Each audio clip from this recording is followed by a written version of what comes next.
Welcome back to the Paladins Pro Circuit. Finch and Gore are the ones here for you here today, and we're moving into North America, our final region of the day, the same way as always. And today, we're looking at a pretty interesting matchup, Flashpoint up against SnapAnd. I say interesting because it's always interesting to watch SnapAnd play, insofar as they usually dismantle whoever they're playing on the other side.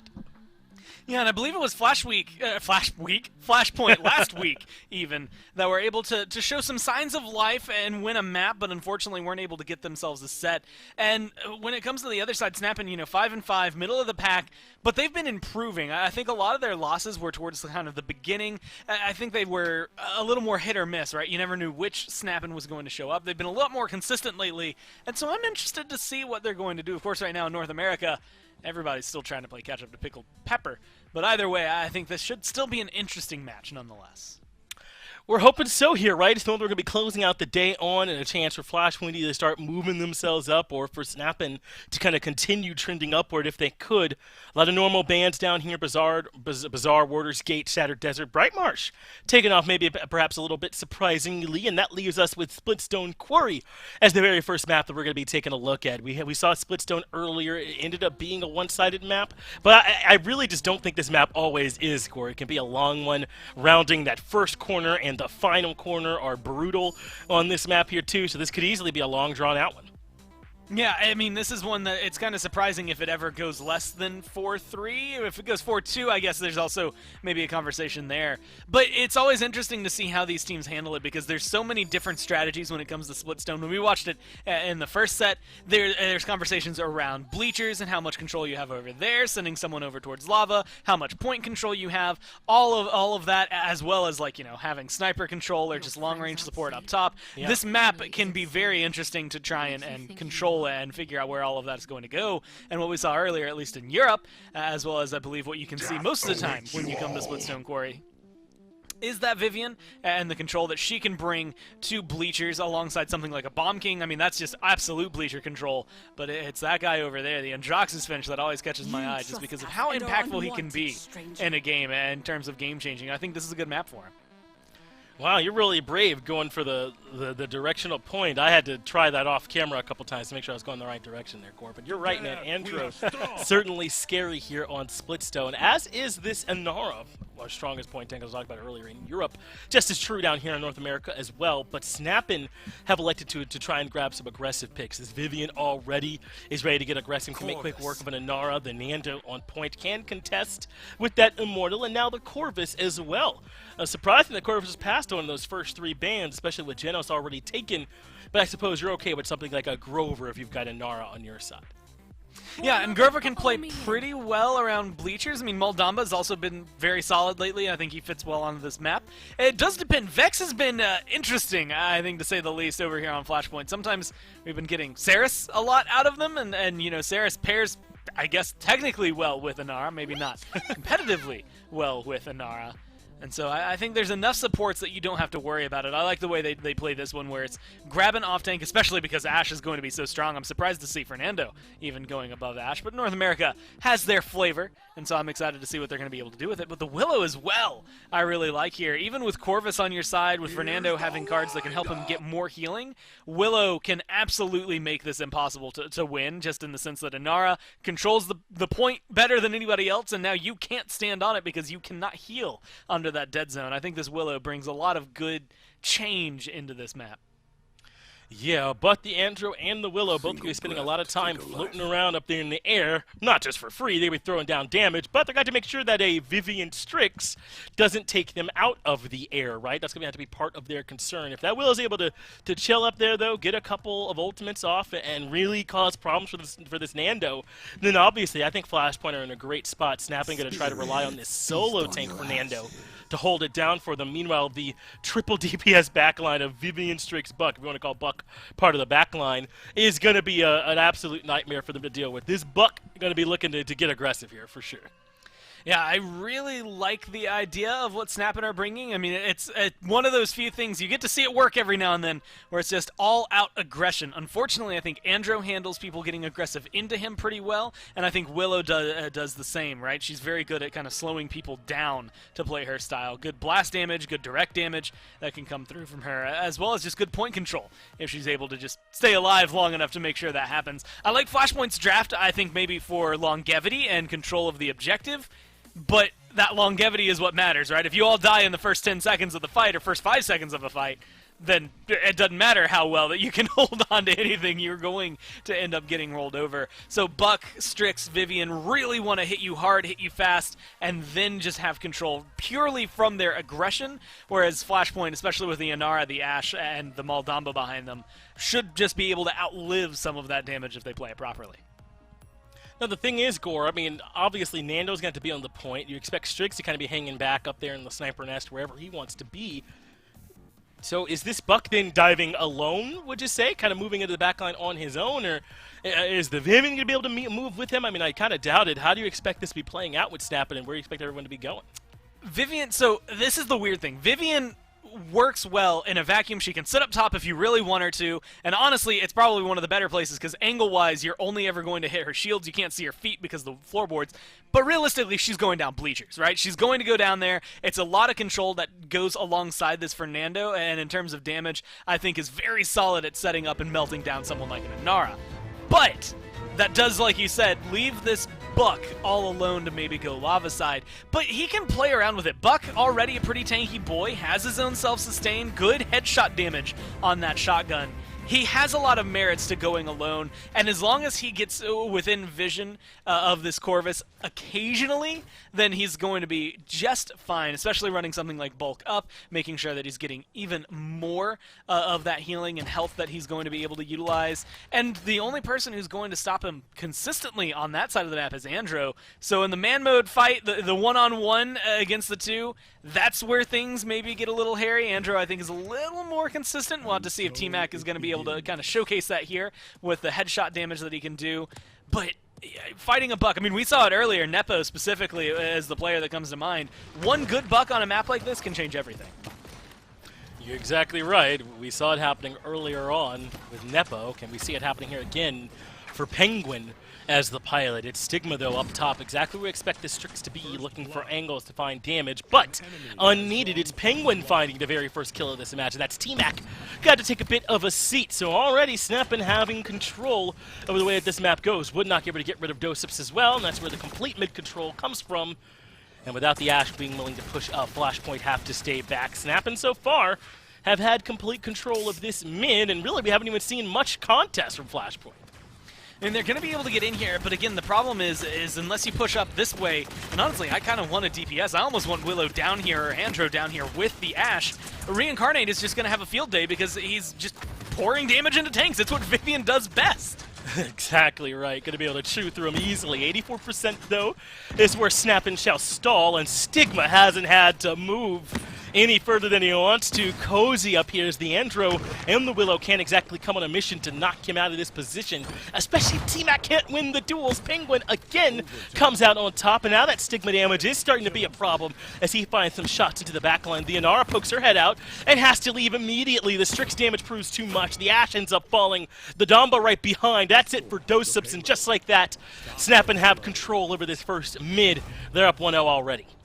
I mean, all the kills in the world that have been going their way as well. I think they've had a couple of deaths that have maybe poured through, but for the most part, they've been absolutely dominant over here. And the Buck, as you had kind of highlighted, a very big factor. About to have the Buck wild. Sentinels have been used and are deployed as of right now. Flashbang was used there. Corvus as well, going to have his ult available. All of these are great ways to break through these chokeholds. And Buck Wild's coming out now. The Dread Serpent forced to be used on Penguin. It does end up helping out. Flashpoint are able to find the stall, Reincarnated, and the rest of the boys are first to retreat. So, Gore, this is going to buy a little bit of time here for Flashpoint to get some defense set up, as SnapAnd are going to have to consider trying to find a bit of a reset. But this mid-fight from Flashpoint going to be way more contested next time around. I felt as though Stigma in particular never even had to move. My man was able to chill up top basically the whole time.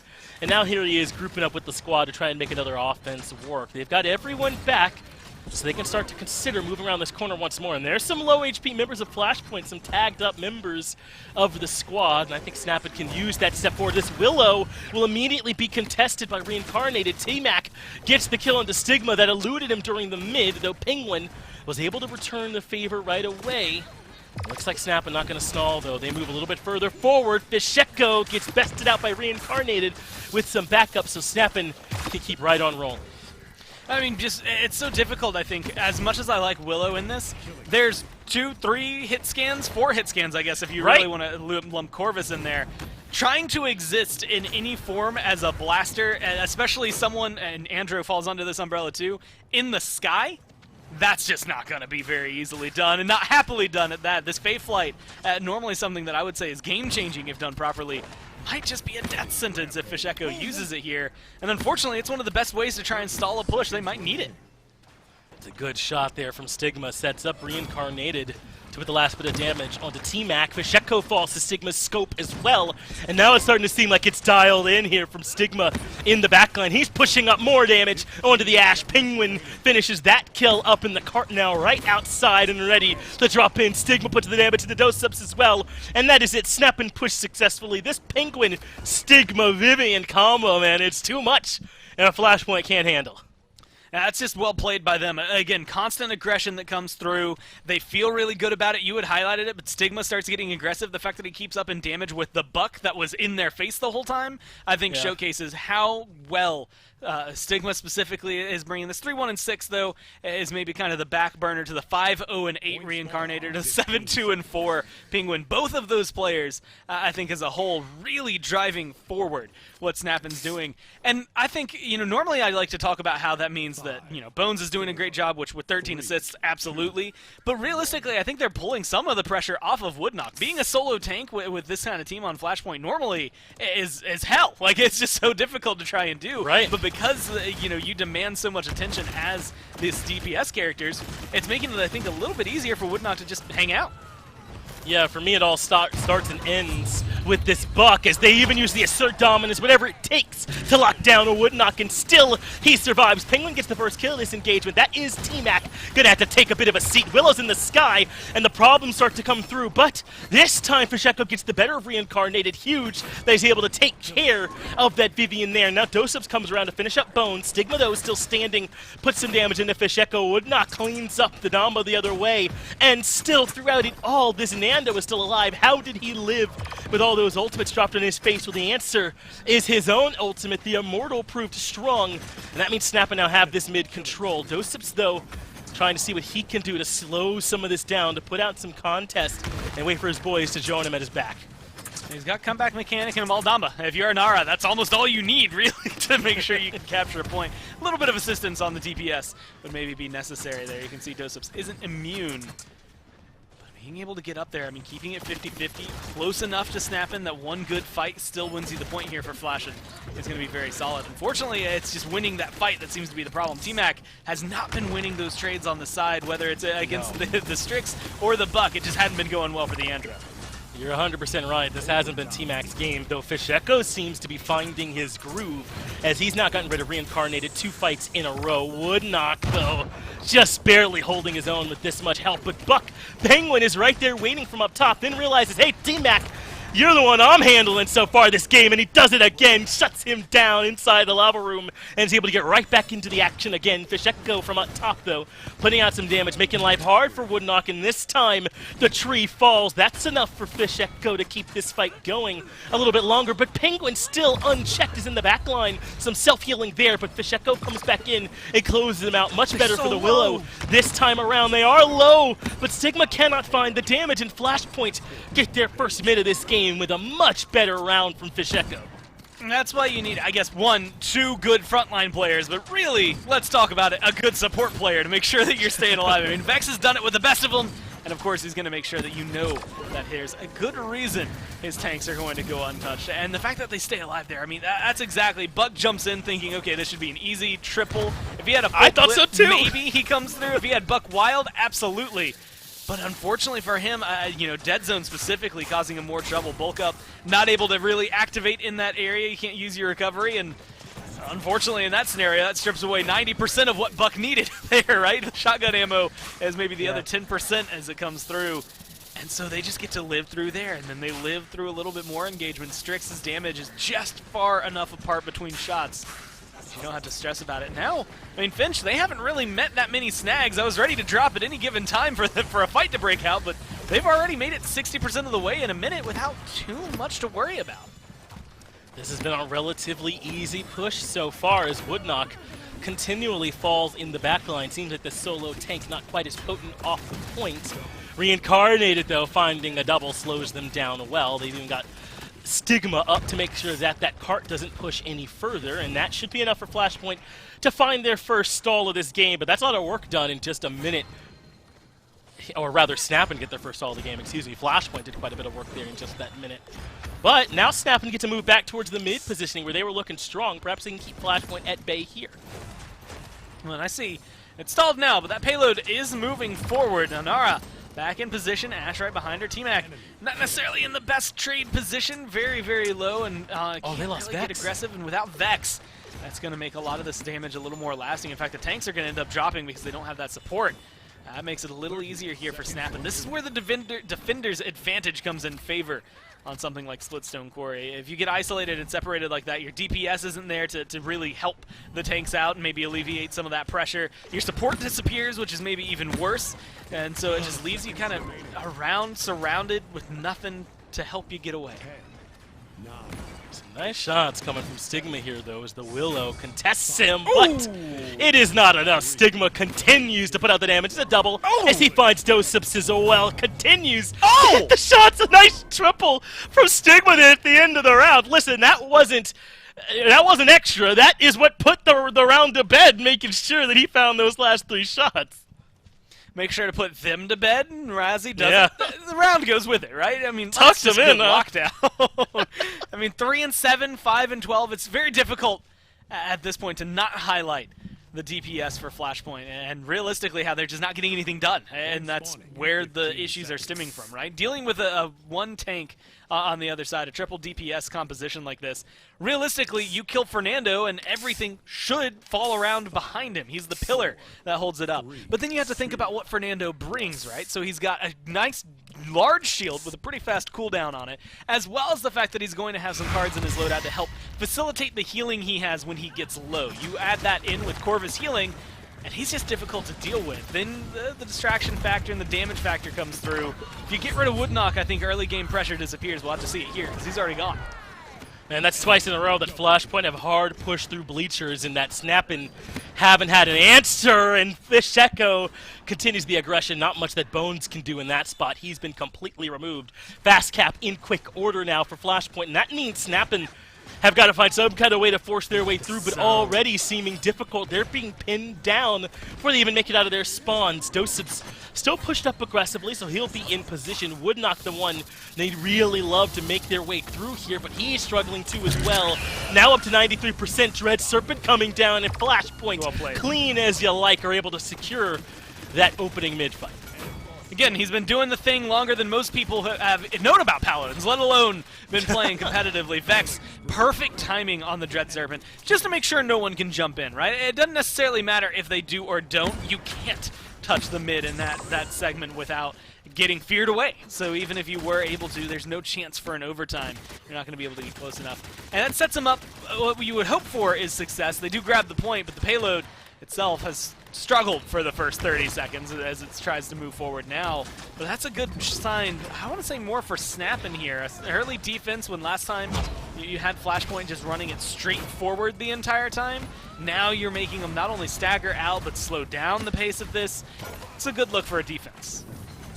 It is, and Penguin electing to get a bit aggressive has found his way to T-Mac and continues to win that matchup, but Vex responds with decent damage. The Penguin down, and Flashpoint continuing their push. That's Stigma now dropping as well, though if Doseps loses his life here, the dump healing just good enough, and Doseps ends up making it out of there, then that means Flashpoint can keep right on pushing at this point here, Gore. They're starting around this final bend, and Woodnock a little bit too far forward, can end up falling here on the cart. Still valuable, but he has not gone down just yet. He is stalling out this push, waiting on some backup to arrive. There's the last bit of damage. Doseps does the honors. Nice little healing coming through from Vex there at the tail end, keeping T-Mac alive, and Penguin will end up falling. Unfortunately, the healing, even though Moldamba can do a lot of it, isn't instantaneous for the most part. So Flashpoint, I think Vex there, Jalen as well, kind of feeling that damage come through. It's good enough to keep you alive. The stuns are stellar as well. Vex has been on point with a lot of this play, but unfortunately not all support healing I guess, is treated the same here. Even though he's doing a stellar job, sometimes these strict snipes or even the Vivian damage just output is too much to handle. We'll have to see if whether or not they're going to be able to break through, because now Finch, 20 seconds left. They're further behind than they were last round. And now T-Mac's gone down, so it's a 4v5 for the next 15 seconds. That just feels difficult to try and break through and win a round. Especially if Stigma can find Fisheko as well. Maybe even a chance for Vex. That's a double as Stigma continues to get it done on defense, and it is looking like this defense will be successful. So Gore, how do you want SnapAnd to play this next mid? Because so far, these last two fights, when they're trying to push through Bleachers, Flashpoint are coming through with the fire and fury and not letting them do it. I think be prepared for that, right? I mean, they've done it 2 rows in a round now. It's just like when you walk in, expect that you are going to be met with quite a few people on the side of Flashpoint. Because each time we've gone over there, it's been Reincarnated and Woodknock walking forward, and Reincarnated, more often than not, slightly ahead. And that is maybe where some of the issue falls in, right? Woodknock should be the first one to run in, that big shield doing its saving grace and keeping Reincarnated alive. But I also think, and this is the risky call, maybe you can stick Stigma down there. I mean, he's 19 and 6, he's doing a lot of damage. If you have Stigma alongside Reincarnated, protected by Woodknock's shield and Bleachers, it becomes very difficult for Flashpoint to control this area. But you also have to then factor in, the fact that he's also your carry. Maybe you don't want him dead and down there in the dirt. Well, it's almost the exact same strategy. Woodknock through, or not Woodknock, but the Vivian through first, Woodknock right behind. But Jalen finally drops the assert dominance. So much more patient with this one. The same idea, Gore, but they just delay it. That means Penguin now has to use this Buck Wild to try and slow them down, but he's got nothing to do. Vex gets the kill on him. It feels like Flashpoint have figured this mid-fight out, haven't they, Gore? And SnapAnd struggling to come up with a response. They're in full retreat mode as finally Flashpoint start to build some percent. Only up to 17, which is a saving grace here for SnapAnd as Reincarnated puts out some damage from on high. But this is still becoming harder and harder for this SnapAnd squad as the Andro comes through lower, but Reincarnated awaiting. T-Mac goes down. Jalen next. Is this an overstep from Flashpoint? Maybe not the end of the world, though. They got 72% for it in trade. Yeah, still plenty of time for them to come back and try to scoop up this point. Although you do note it pretty well. They've been controlling this point, and the last one before that, all from Bleachers and that kind of aggression they got early on. Now they have to fight back into it, and they get Reincarnated. That's a great first kill for them. It's the same one that gave them the control they started with. That 75 is starting to look really good for them. I mean, you're forcing SnapAnd to play an uncomfortable game. Penguin has gone down, the Nando now gone down, and that feels like it should be enough here. Flashpoint with 3 mids in a row, all with the same strategy, essentially. This one a bit more delayed, Gore, but it was this Ashe assert dominance through that took care of Reincarnated instantly. And it is worth noting, your biggest chunk of credits, you're going to earn them as you, push the payload, contest the payload, as you get kills, things like that. But you get a huge chunk of credits per player, 300, that you will pick up from capturing a mid. So Flashpoint, I mean, at this point, they're just 900 credits ahead. Pure on that, I guess take out 300 for the one that SnapAnd was able to get, and they still have 600 credits over what SnapAnd should have, and that's, going to get you a Tier 2 item where you wouldn't have one before. Unfortunately, doesn't seem like those items are getting much use right now. They're all dead, but either way, it just showcases where that fight plan and coming into the mid has been helping them out so much. SnapAnd, you can defend this all you want, and actually this is where I was going to go with my next point. Strix has looked great. He's had a really good slash line. Same thing here for the Buck. But if you're getting all of your kills on defense, you're going to look great. You're just not going to win the game doing it. They have to figure out this next mid, Finch, because even here, you're just trying to buy time more than anything. Well, that's the assert dominance down for Jalen, but it's already a quarter of the way charged up again. So, hey, you can get a double with it and charge it up quickly. You're never going to hear any complaints from Finch. So that works out for Jalen. Now they're starting to round this first corner. And up into the air goes T-Mac. He's looking for Stigma and is able to find that kill, absolutely. Maybe he can even find a bit more. Drops down, though, and joins the squad as they push up.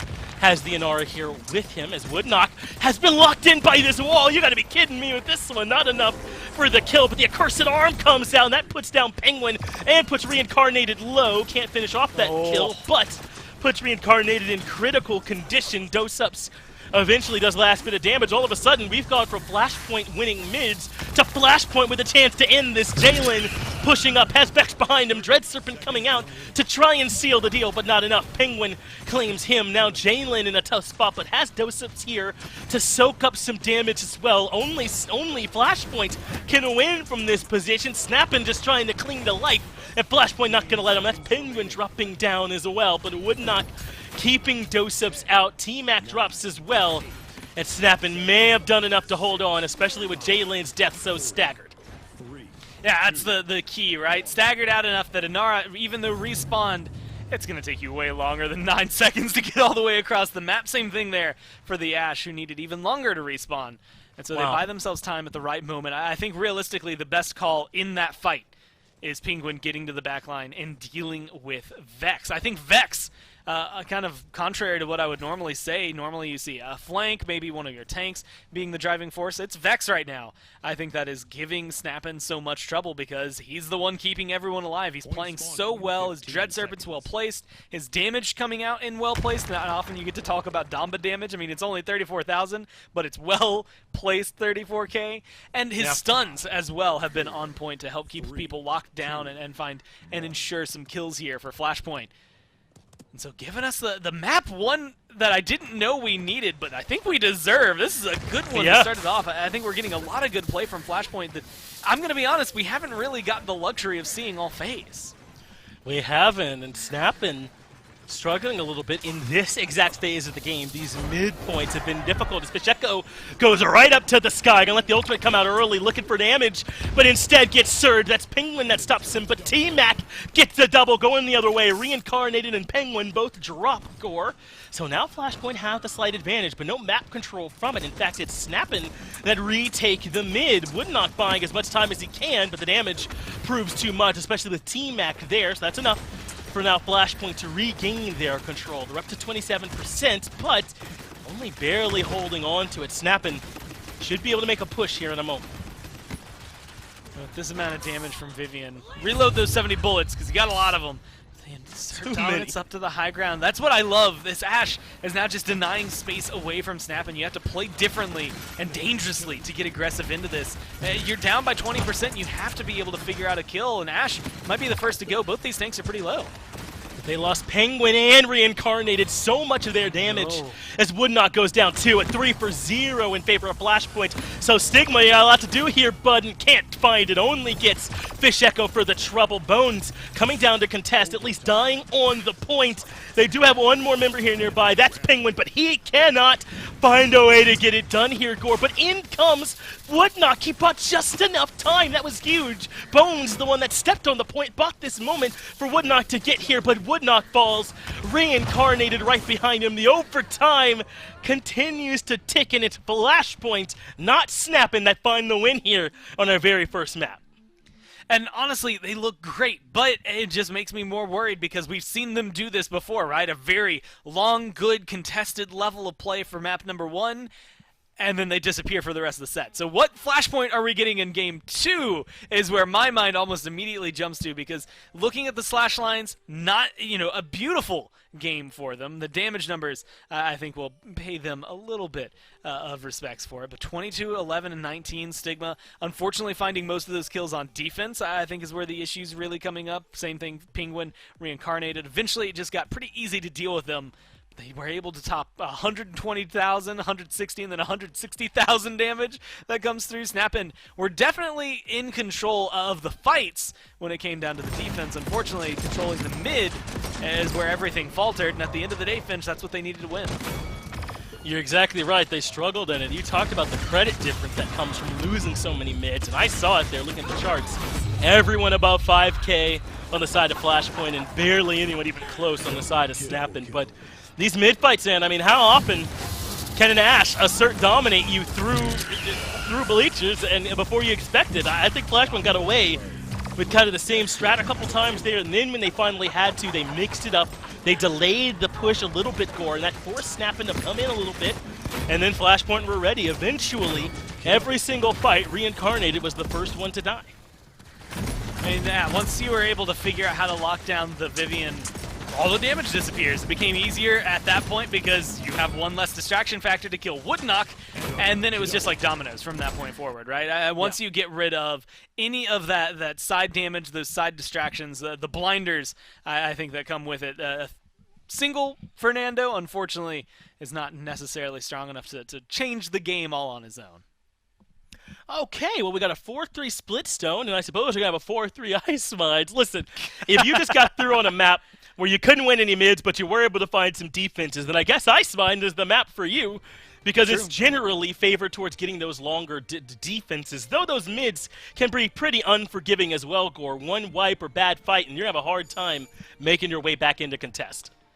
And I will say, if I was in a different mood, I'm in a great mood as it is as of today, but if I was in a different mood, this set would have tilted me off the face of the planet. Split stone that goes 4-3 into an ice mines, especially if it went 4-3, is definitely a way to give you a lot of good paladins, but can also get drawn out sometimes. And so again, I'm wondering what Flashpoint we see. Like you said, theoretically from map to map and style to style, this should favor them. I actually think Fisheko, and fingers crossed, all of them, anything I can, I'll put my thumbs in there as well. All fingers crossed to try and get a Drogoz actually out of this. It's something that seems ludicrous to hear me say. I guess realistically, Fisheko's Bomb King would be amazing to see. But knowing that you had just played the Willow, just had a pretty decent performance there, you're going to a map like Ice Mines. Genos is available as well as Corvus being available, so Corvus maybe being the first priority means that loop back around, Flashpoint could lock in a great blaster plus a Genos. Never mind, he's going to get taken away, so that ruins that plan. Either way, whoever has that, lock it in with a Bomb King or something like a Drogoz, which is actually very solid on this map. Fisheko, one of the first players to showcase how to do it on Ice Mines and make it look good. I think this is a place where Flashpoint could still actually find a lot of progress and pressure. I think this is pretty big, though. Taking this Ashe away is critical. I think Ashe was second in damage on Flashpoint's squad last game, and providing all that tanky presence as well was the main problem for Reincarnated. So now that's over here for SnapAnd to make life a little bit easier for them. We'll see if it ends up working, as now the Grover coming in the other way. And I'm a bit surprised by this over the Corvus. I mean, I suppose they always could come back and grab this one a bit later, but looks like they really like that Grover-Inara synergy. This is something that, you know, honestly, if I was using my thinking brain, it makes way more sense than a Corvus just because it is Vex. Vex loves Grover on this map. Grover works, I think, phenomenally on Ice Mine. Same reason as we had highlighted way back in Europe on Jag Falls. Being able to heal through walls, it keeps him safe, keeps him aggressive. He's got decent long-range damage, decent, self-peel, as well as the ability to just reset health bars in the middle of a fight. So I think that's going to be great. And Grover, specifically here for Vex, has been something that he's made some of the most insane plays. I'm having flashbacks to healing people through the floors on Stone Keep to keep them alive in the middle of a competitive game, things that you wouldn't think. So I actually think this is a good look for Flashpoint starting it out. Plus, when it comes down to it, his healing onto the Inara is going to make sure that she's topped off more often than not and cause that same trouble that SnapAnd ran into last map.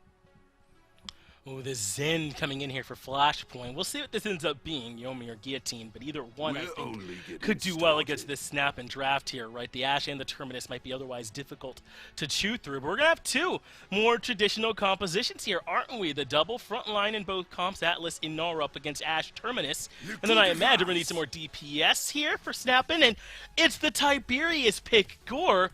This is something I feel like we always see do well on this map. Its poke is really good. How do you like this Tiberius pick here?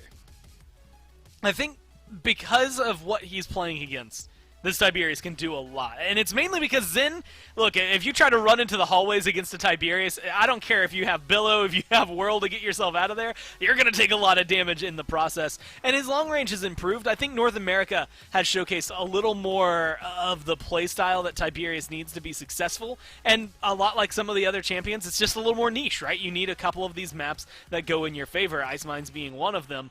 I think this could be a key for SnapAnd, but it does depend on his playstyle. I mean, you've already got Strix that's going to be standing up there in Windows, so where are you going to be going? Like, are you going to be playing on the side, getting aggressive with Terminus or Ashe? You know, how exactly SnapAnd decide to play him could change everything. He could very well be kind of the counter to the Zen here in a weird way to potentially try and find a way back to that Vivian consistently, and be a pseudo-flank at that if he wants to.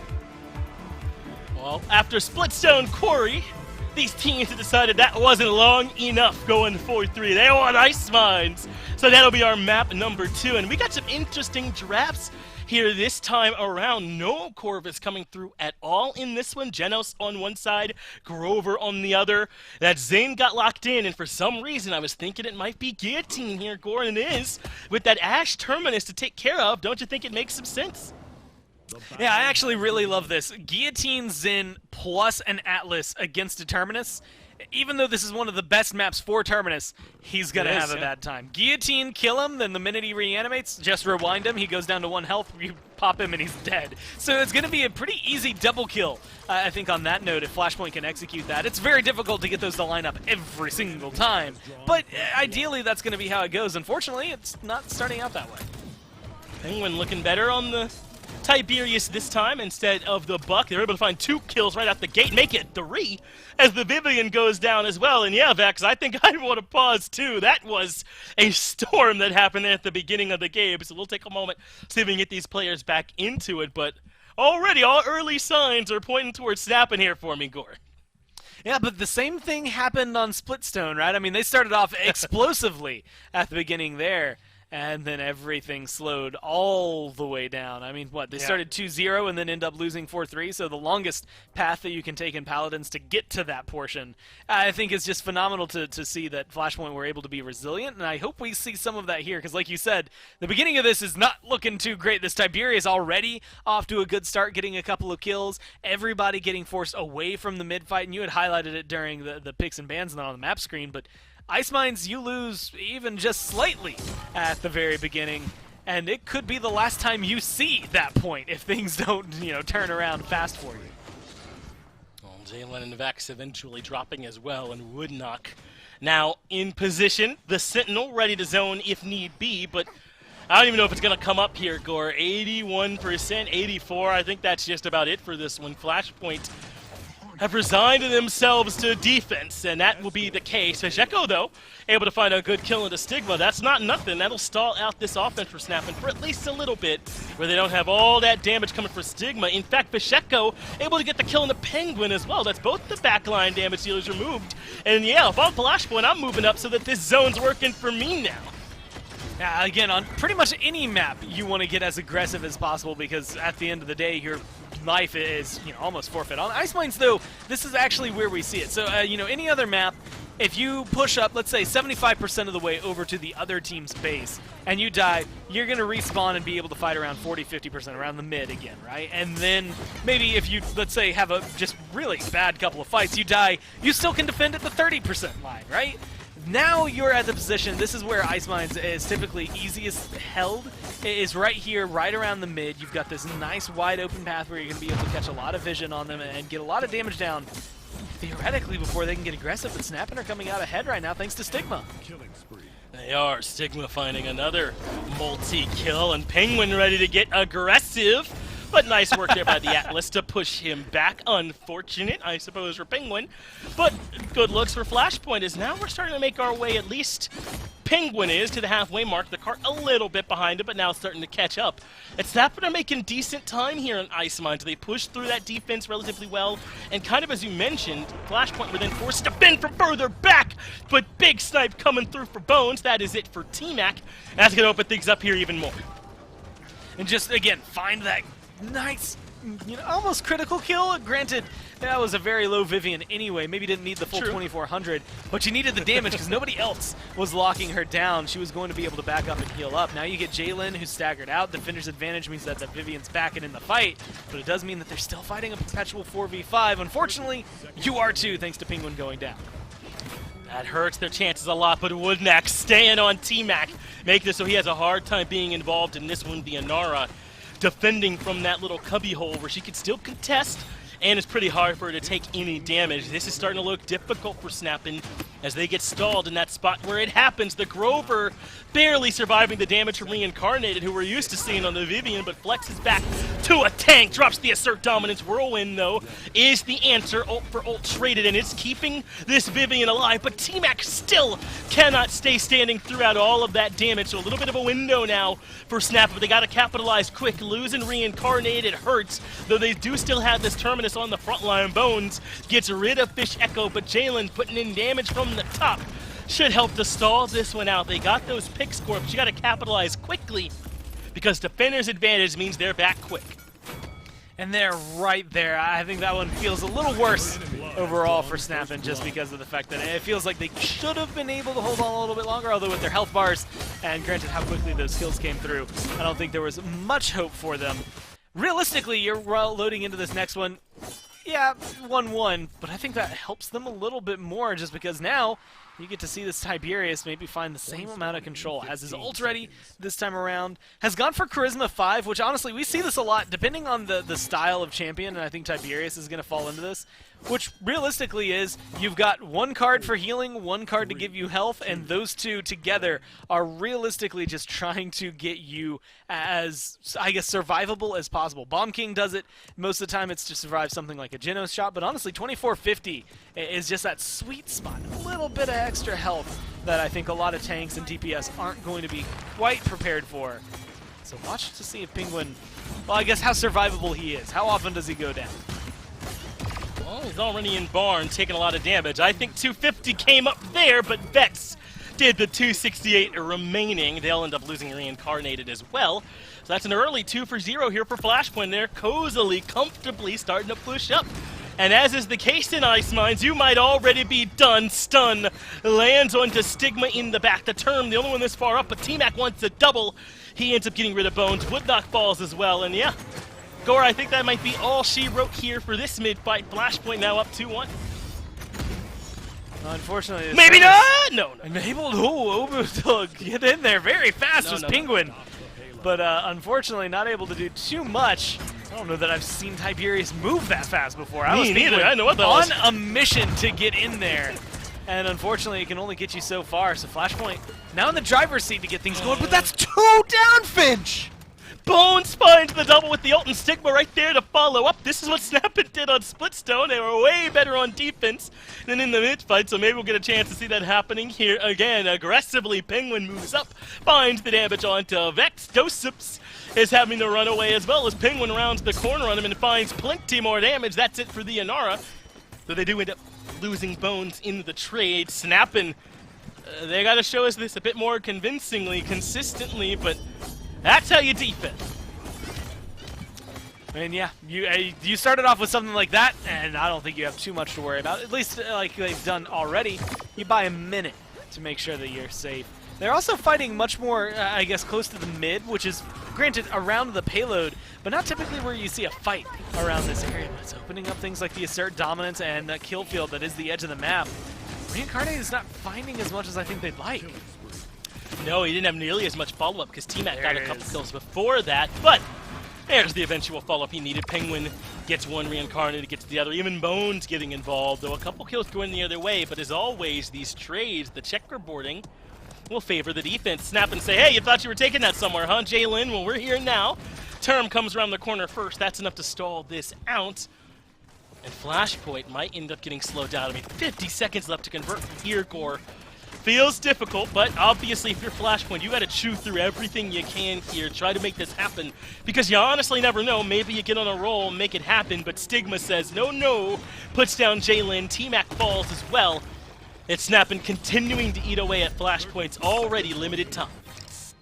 And again, being able to find Vex there, 30 seconds left, this payload very uncomfortably at the top of the hill, and while technically the payload is all downhill, it feels like it's nothing but an uphill battle. The defense, I think, that comes through for SnapAnd is always going to be great, but I was wondering if Dosups was going to shoot or not. There was a chance that you could have at least stood on the payload there, maybe got it moving before anybody looked up on SnapAnd. Not a long backdoor, just because that would be ridiculous. Impossible is maybe the word that I want to use, but still something that you could have done to try and grab some time. But it's been, you know, Finch, it's been a hot while since I've got to see a good backdoor. Maybe I'm just itching for one. Perhaps so. You got the dad jokes, though, ready to go. Keep those coming, Gore. I appreciated it as Flashpoint have gotten this cart much closer than I thought they had any right to do, so let's see what they can do with it. Stigma in that defensive positioning, drops down though for the snipes, and okay, shouldn't have even ramped up. That's on me. SnapAnd defends successfully, and here we are at the 2-2. Yeah, it's that awkward moment where everything should theoretically be starting to pop off, and then they just decided to not. That's it. They just stopped playing, I guess, at that point. I mean, backed off just enough. I think good aggression from SnapAnd that helped slow that down, but realistically, it feels like there could have been more there. But the question is always that dangerous game. 10 ults are in this lobby, 10 ults available as well. But the thing is what are you going to dedicate to just trying to find a 3-1 if you're Flashpoint that doesn't then immediately end up maybe losing you, right? 2-2. I think, as has been said in the past, the most interesting scoreline in the game, just because anybody can win here. I mean, a capture and a conversion is more important than ever. The ult usage at the beginning of this round is very important, because getting even a slight advantage could win you the map. T-Mac will be pushing through right side already. The Sentinel coming out, no surprise there, but Flashpoint are the ones dropping the ultimate whirlwind and assert dominance both used, and it ends up favoring Flashpoint, the team with the heals. Now T-Mac drops, puts the damage into Stigma's back, and now tries to maybe keep this Geno safe as well. T-Mac catches up, not enough for the full kill, but he'll round this corner to see what all he can take. Meanwhile, poor Reincarnated, left back all alone, will fall, and Flashpoint in complete control of this mid. And so far, Gore, things have gone about as ice-mindy as possible. A dominant mid into a dominant defense from the other team. And, I mean, just try getting back there, right? You technically are coming in on equal footing, but there's not many ways to get back. I think countless times we've gotten to see how difficult ice mines can be in terms of trying to break through a very proper set offense around the mid. Now they're in a position to try and put some uncomfortable pressure on the Flashpoint, but honestly, this feels, I want to say, kind of like a bait almost. It feels like this is what Flashpoint want. They want you to overstep your boundaries so they can eradicate you and then get this payload rolling. Let's see if they're able to do so. They started off on good terms, as that forces the term to ult in response. Then Woodnock gets the kill onto Vex. They lose Reincarnated in the bargain, though, as Stigma finds himself a double kill. That's Bisheko and Dosum's both put down, as T-Mac finally gets rid of Woodnock permanently this time around. He'll have to respawn as point blank. The Atlas CC is good, but the pistol is better. Nice work there from Stigma to find 3 in that engagement, and now sneaking his way through so he can try and get this kill onto Vex real quick, and he isn't able to do it. I like it, though. Either way, Stigma sneaking his way back there and paying the price. Yeah, you have to look at that one. If it works out, that's worthwhile. I mean, there's nothing Flashpoint can do at that point. They have no healer, and so even if they get up here into this fight, things don't go overwhelmingly in their favor. But now, not only do you keep the Grover alive, Whirlwind still available, they've got that Guillotine, just essentially execute, that's going to be online, which is probably going to come in handy here. This is where, again, you're running a risk. If you use your ults and don't get the conversion, then you're going into a 3-3 without anything. But if you don't use them, then you're wondering forever whether or not you could have converted it. They almost have all 3 of theirs. They just used the spite, I heard from Bisheko. And so things are going pretty downhill, pretty fast here for Flashpoint. Yeah, this is not a bad fight here from SnapAnd, is it? It'll be the complete wipe as Jalen falls as well. That's it for the Atlas, and now Flashpoint have to regroup 30 seconds from here. Man, I find myself repeating myself on Ice Mines a lot. It's not going to be the easiest thing in the world, but Flashpoint continue to impress me here today in this set. Winning map number 1, and here they are ahead in map 2. Though all that could change when the Fire Nation attacks. No, if the defense comes through from SnapAnd and suddenly things are 3-3, and Stigma says, that's exactly what I want. Give me another mid-fight, as he shuts down T-Mac, leaps over Woodnock, gets Vex. Bisheko goes down as well. Poor Dosup's left alone. Not much he'll be able to do, and that's the defense. That's the 3-3, and Gore, whoever wins this mid-fight, that's Ice Mines in their back pocket. With no spite available, that means that Guillotine, everything you're running in that talent, is kind of disappeared. Granted, you do get to charge up a little bit faster, so expect Bisheko to still have an impact, but it's not going to be initially. Woodnock does not have the reanimate yet. A kill onto that Terminus at the beginning of the round would be permanent, at least for a little bit, until he charges that up. Reincarnated has his second life available.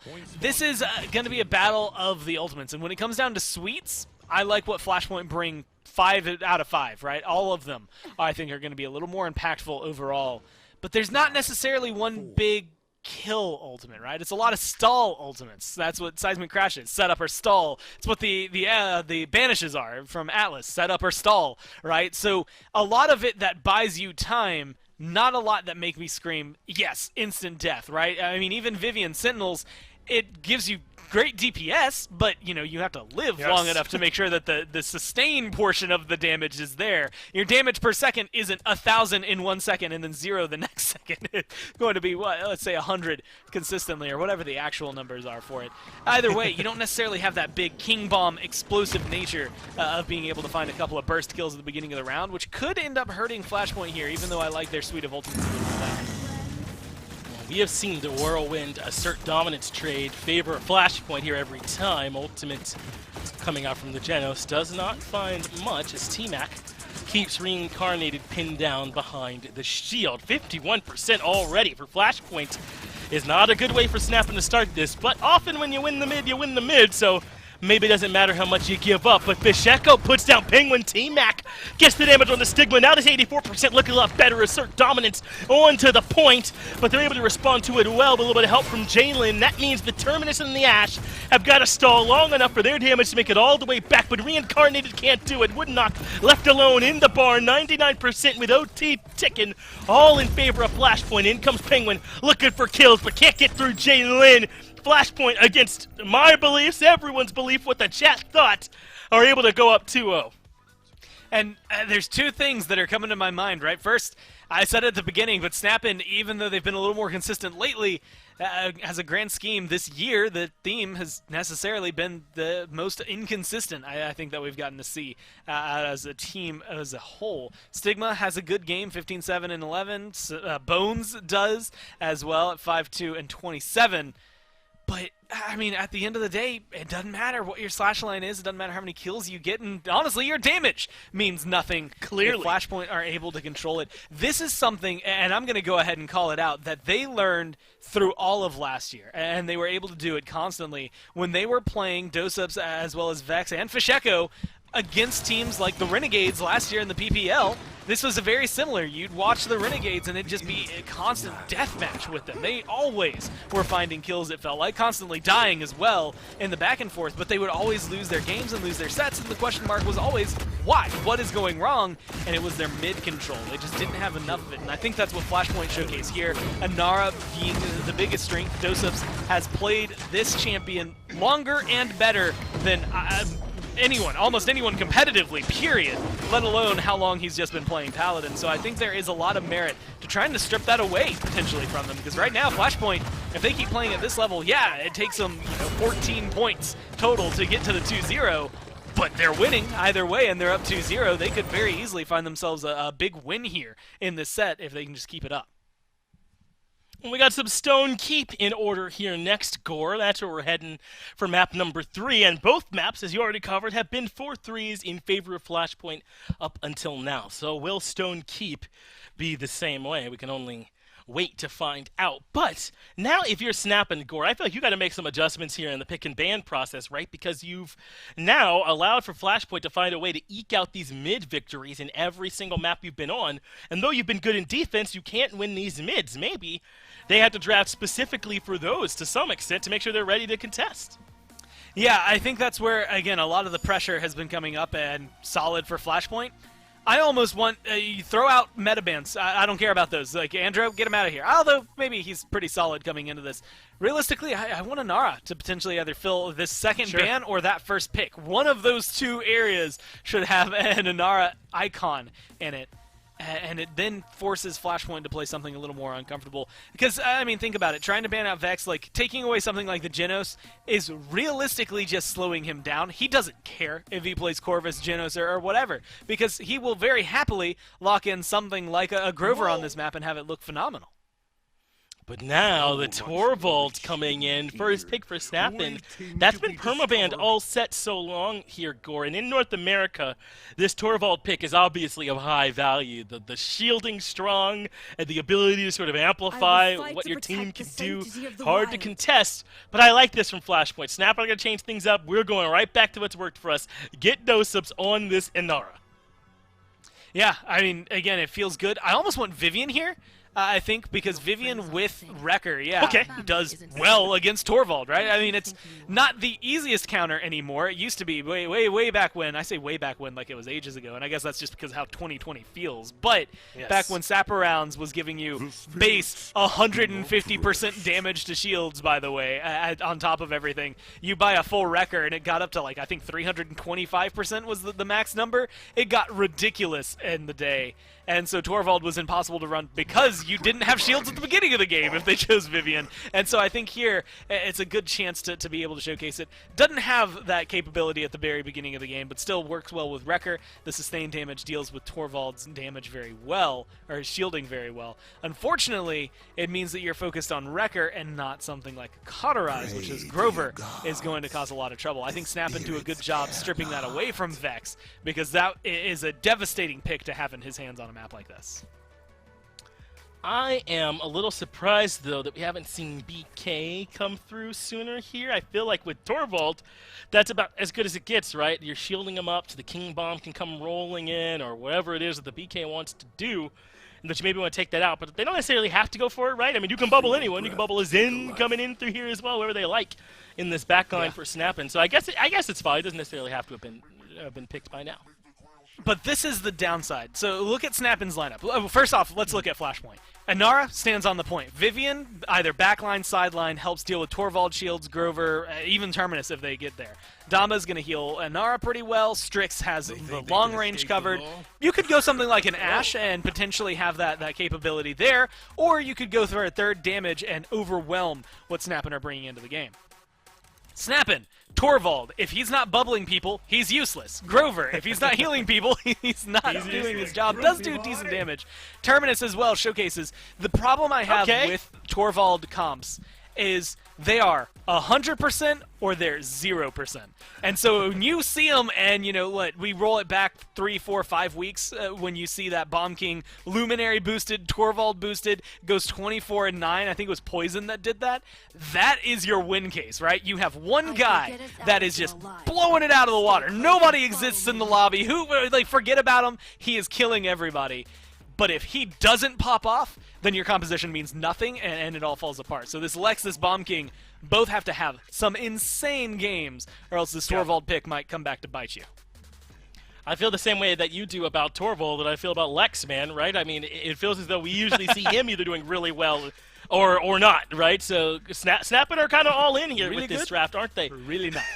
Yeah, not a lot of in-between no room in-between there for this SnapAnd room at all. But, I mean, that does mean that maybe they can win these mid-fights, right? That's when they need to show us some of that all-in potential to start finding a way to break through, because Flashpoint has dominated those so far throughout this set. Flashpoint got to show us, and you get it done even against this tough comp. Map number 3, though, gotta be Stone Keep. This comes to about as even as it could. If I had to pick a neutral grounds map, Stone Keep would be the one. I think you can fall back. Again, there are a lot of standards in Paladins. I cross my mind. Jag Falls, Bright Marsh, Frog Isle. But I think Stone Keep Finch just does it better than anybody else. It's very neutral when it comes down to it. People play it in all different styles, all different ways. You can fight for keep. You can fight up, down, left, right. You can have a composition like this for a Flashpoint that's a little more long range. You can still potentially win this game. And honestly, I think I'm sitting here more for maybe the historic second win for Flashpoint. They have only got one set win this entire phase. Yeah. It'd be nice to see if they could notch another one on their belt just to showcase that they're still here. Because their name power, it's powerful on its own. It feels like they've got a shot to do it for some reason, Gore. I confess myself a bit of a believer, but we'll see how it ends up working. SnapAnd initially sent 4 Keep and just Stigma over to Church side. Now Stigma finds the first blood. No, it wasn't Stigma, it was Bones, though Stigma helped out a little bit with it. Now I'll try to see what else he can reach out to contest a little bit. Dosub's now in some trouble back towards the point, but Stigma gives up on that. Comes back towards the right side of Church so you can keep at bay, and it's Vex. Comes right around the corner and pops some Dosubs. Goes down as well, and Stigma now coming through the corner to see what else he can do to this Ashe. That's Jalen going down, and SnapAnd win another mid-fight. Gore, maybe this is it. Look, 3 maps in a row, the first mid has been SnapAnd's, and with the Torvald, I'm going to go ahead and tell you, if you're not winning the first mid with Torvald, then you're not playing the right game, right? I mean, you are playing something different. Someone's tabbed out on their phone, going through Instagram or something. This is a point where this should be where you are showing your strengths. In fact, Torvald compositions, things like this, should almost exclusively be for zeros if you get the job done right. And this King Bomb maybe going to showcase why. Although he drops down, everybody's up, so that's not necessarily going to find anything. And that's where the decision-making can come in. You can still make mistakes with this composition that kind of has a safety net on it. And that is that if your decision doesn't completely line up, you won't have it. But it's built for aggression. It's built for speed. It's built to be 4 and 0. Dr. Disrespect loves it. But unfortunately, it can fall apart pretty easily. If you stay alive long enough and get some credits online for Flashpoint, then I think they're just as well in this. Flashpoint finally show us a little bit of defense here, Core, with that Ashe first finding a kill. But already at Arch here with a minute 20 seconds to go. This is looking good here for SnapAnd. Penguin able to get a kill onto Fish Echo, but look what the Inara is pushing up and aggressively, and it works. T-Mac with that space puts Penguin down, and even able to somehow keep Reincarnate alive over to the left on the Ashe. I believe that's who it is. No, it's Jalen over there playing the Ashe and staying alive. Able to start falling back now, though. Jalen in some trouble. They already lost Dosubs. Now they will lose the Ashe, and the cart starts to roll right on forward. Stigma keeping everyone inside the base, and then dropping down to await those who would come over the top. Looking good here so far are SnapAnd, but here comes Dosubs on the Inara, dropping down to further contest. That should keep SnapAnd at bay for a moment, but only the briefest, most fleeting of moments. Vex falls, it's a double now for Stigma as he continues to unleash hell. It's a triple, and SnapAnd find the conversion. Ooh, nice little fourth one there at the very end, too, just for flavor. I don't think it even gets to count as far as things go, but we'll count it just because we saw it happen. Either way, all the things I was saying were negative about this are all of the things that SnapAnd managed to avoid, right? I mean, they get early game aggression that goes out very well to them. Nobody ends up getting taken down. Items are going to be very important at this point because Stigma, I mean, he's 9-1-2. He's the one getting pocketed. He's the one driving everything forward. And they've only got a single Wrecker 1 on the side of Flashpoint. Granted, they don't really have a lot of credits to deal with, but it does make me wonder if they're investing properly at this point. Looking specifically at Fish Echo, Wrecker 1, Cot 1. You've got 3 other Cauterize on your team, and 3 of them are at Cot 2. Well, like, you don't really need Cot 1, I think, if you're Fishy here. And so maybe causing a little bit of a gap. We'll have to see if he can make a big impact this round. Dread Serpent's already come out, and I guess it worked because Dosubs and T-Mac are able to find 2. That's Penguin and Woodknock going to have to take a seat on the bench, Reincarnated There's the kill. Right behind them. And what was that, about 100 or 0? Because it feels like last round was 100, and this might be 0. Woodknock melting in the back to Fish Echo. Vex does last bit of damage, but hey, Stigma says it ain't 0. He's putting up some numbers. Dosubs and Vex both end up falling to his pressure, but it's Flashpoint with control. It's Flashpoint with the fast cap. It's Flashpoint at 58% already, and Penguin and the boys trying to fight their way back in. Well, you know what? I'm going to go ahead and say it now. Fish Echo, you've been playing longer and better than me for years. I'm going to keep letting you do your thing, even though I don't know if that cut is going to work out. It helped out at the very beginning. Hyper Beam just used alongside the Whirlwind. Get some aggression in here, and with Vex gone, that's going to open up the door. Now it seems like Penguin is the one to just run it through. Oh, it's a quadra kill from Penguin. The BK is showing up. Perhaps give it to my man. Oh, it's a little bit too late. Ends up being the Rampage, but Penguin doing work here for the Bomb King.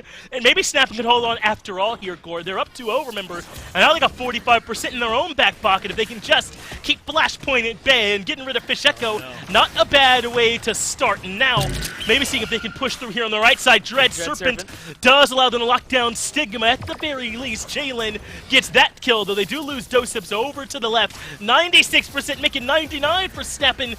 But looks like Jalen makes it just in time to get the touch. Penguin has already been dropped. T-Mac gets to double as he gets rid of Reincarnated as well. And maybe Flashpoint can hold on life support.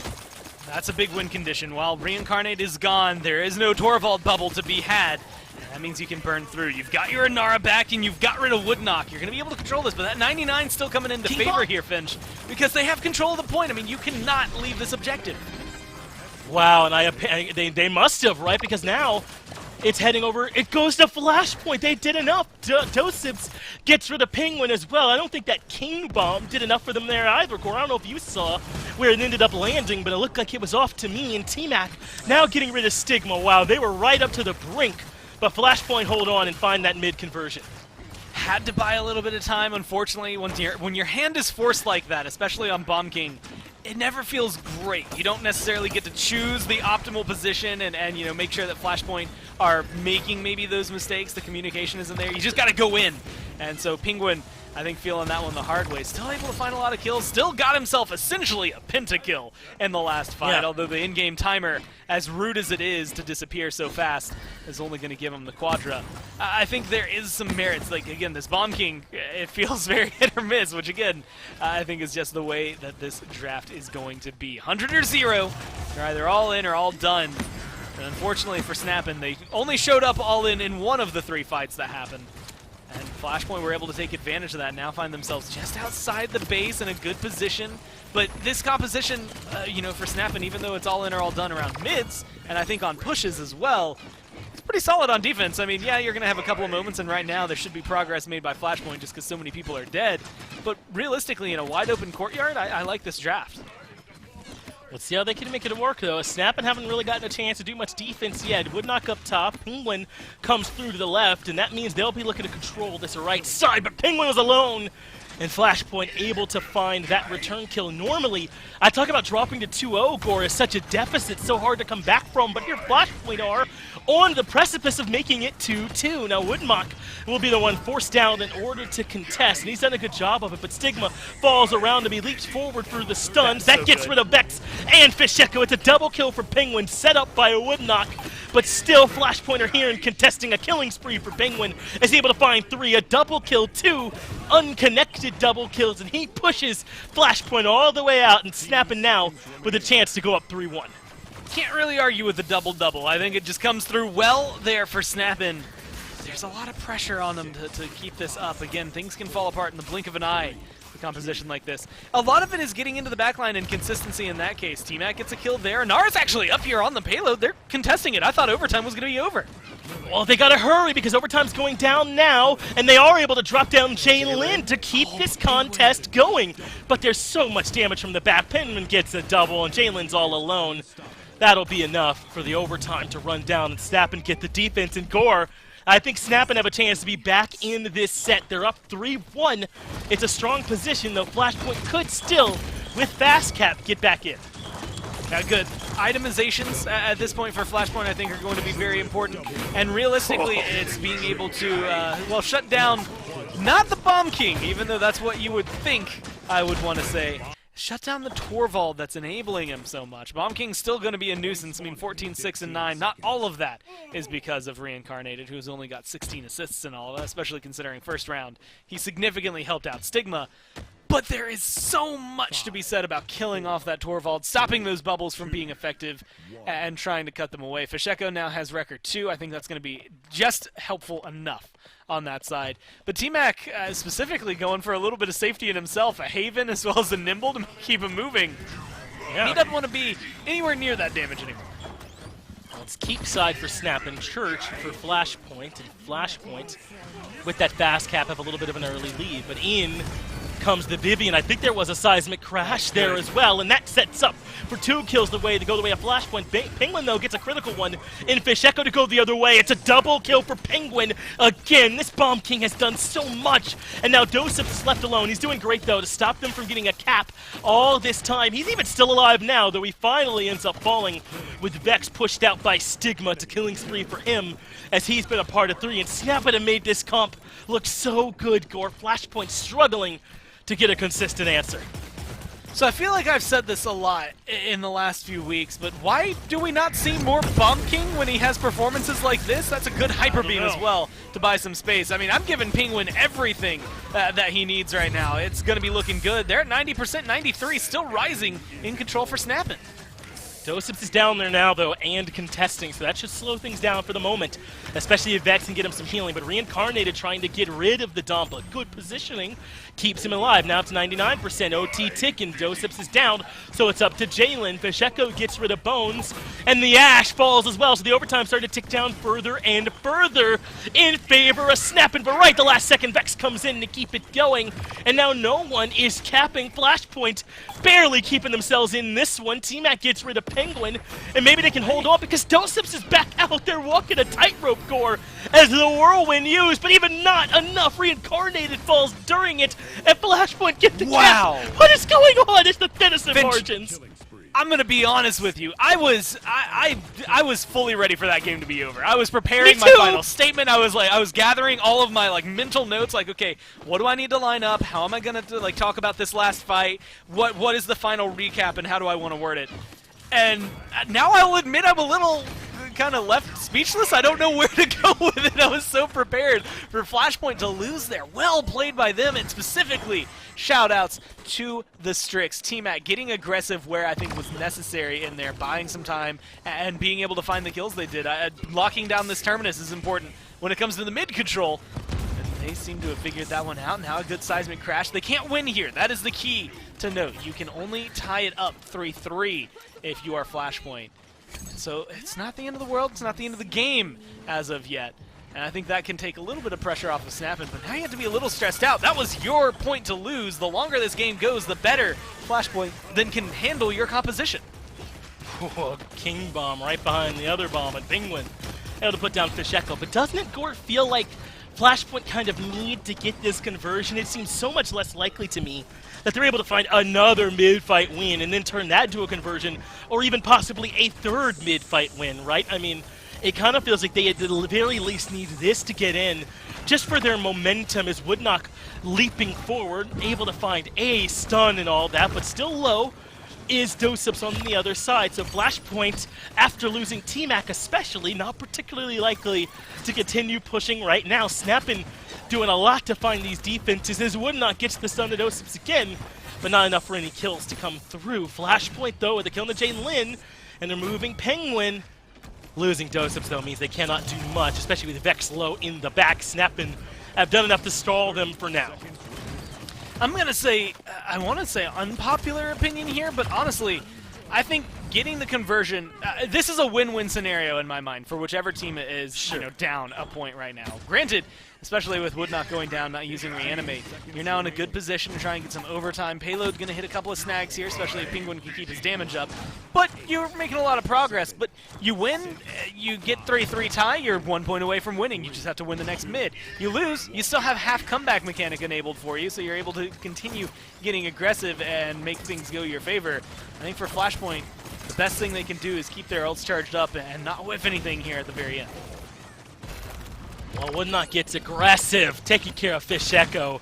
So critical there, man. The Vivian is so much of their damage, but Doseps does remove Bones, so that is the healing down now. Going to make life a lot harder for Woodnock.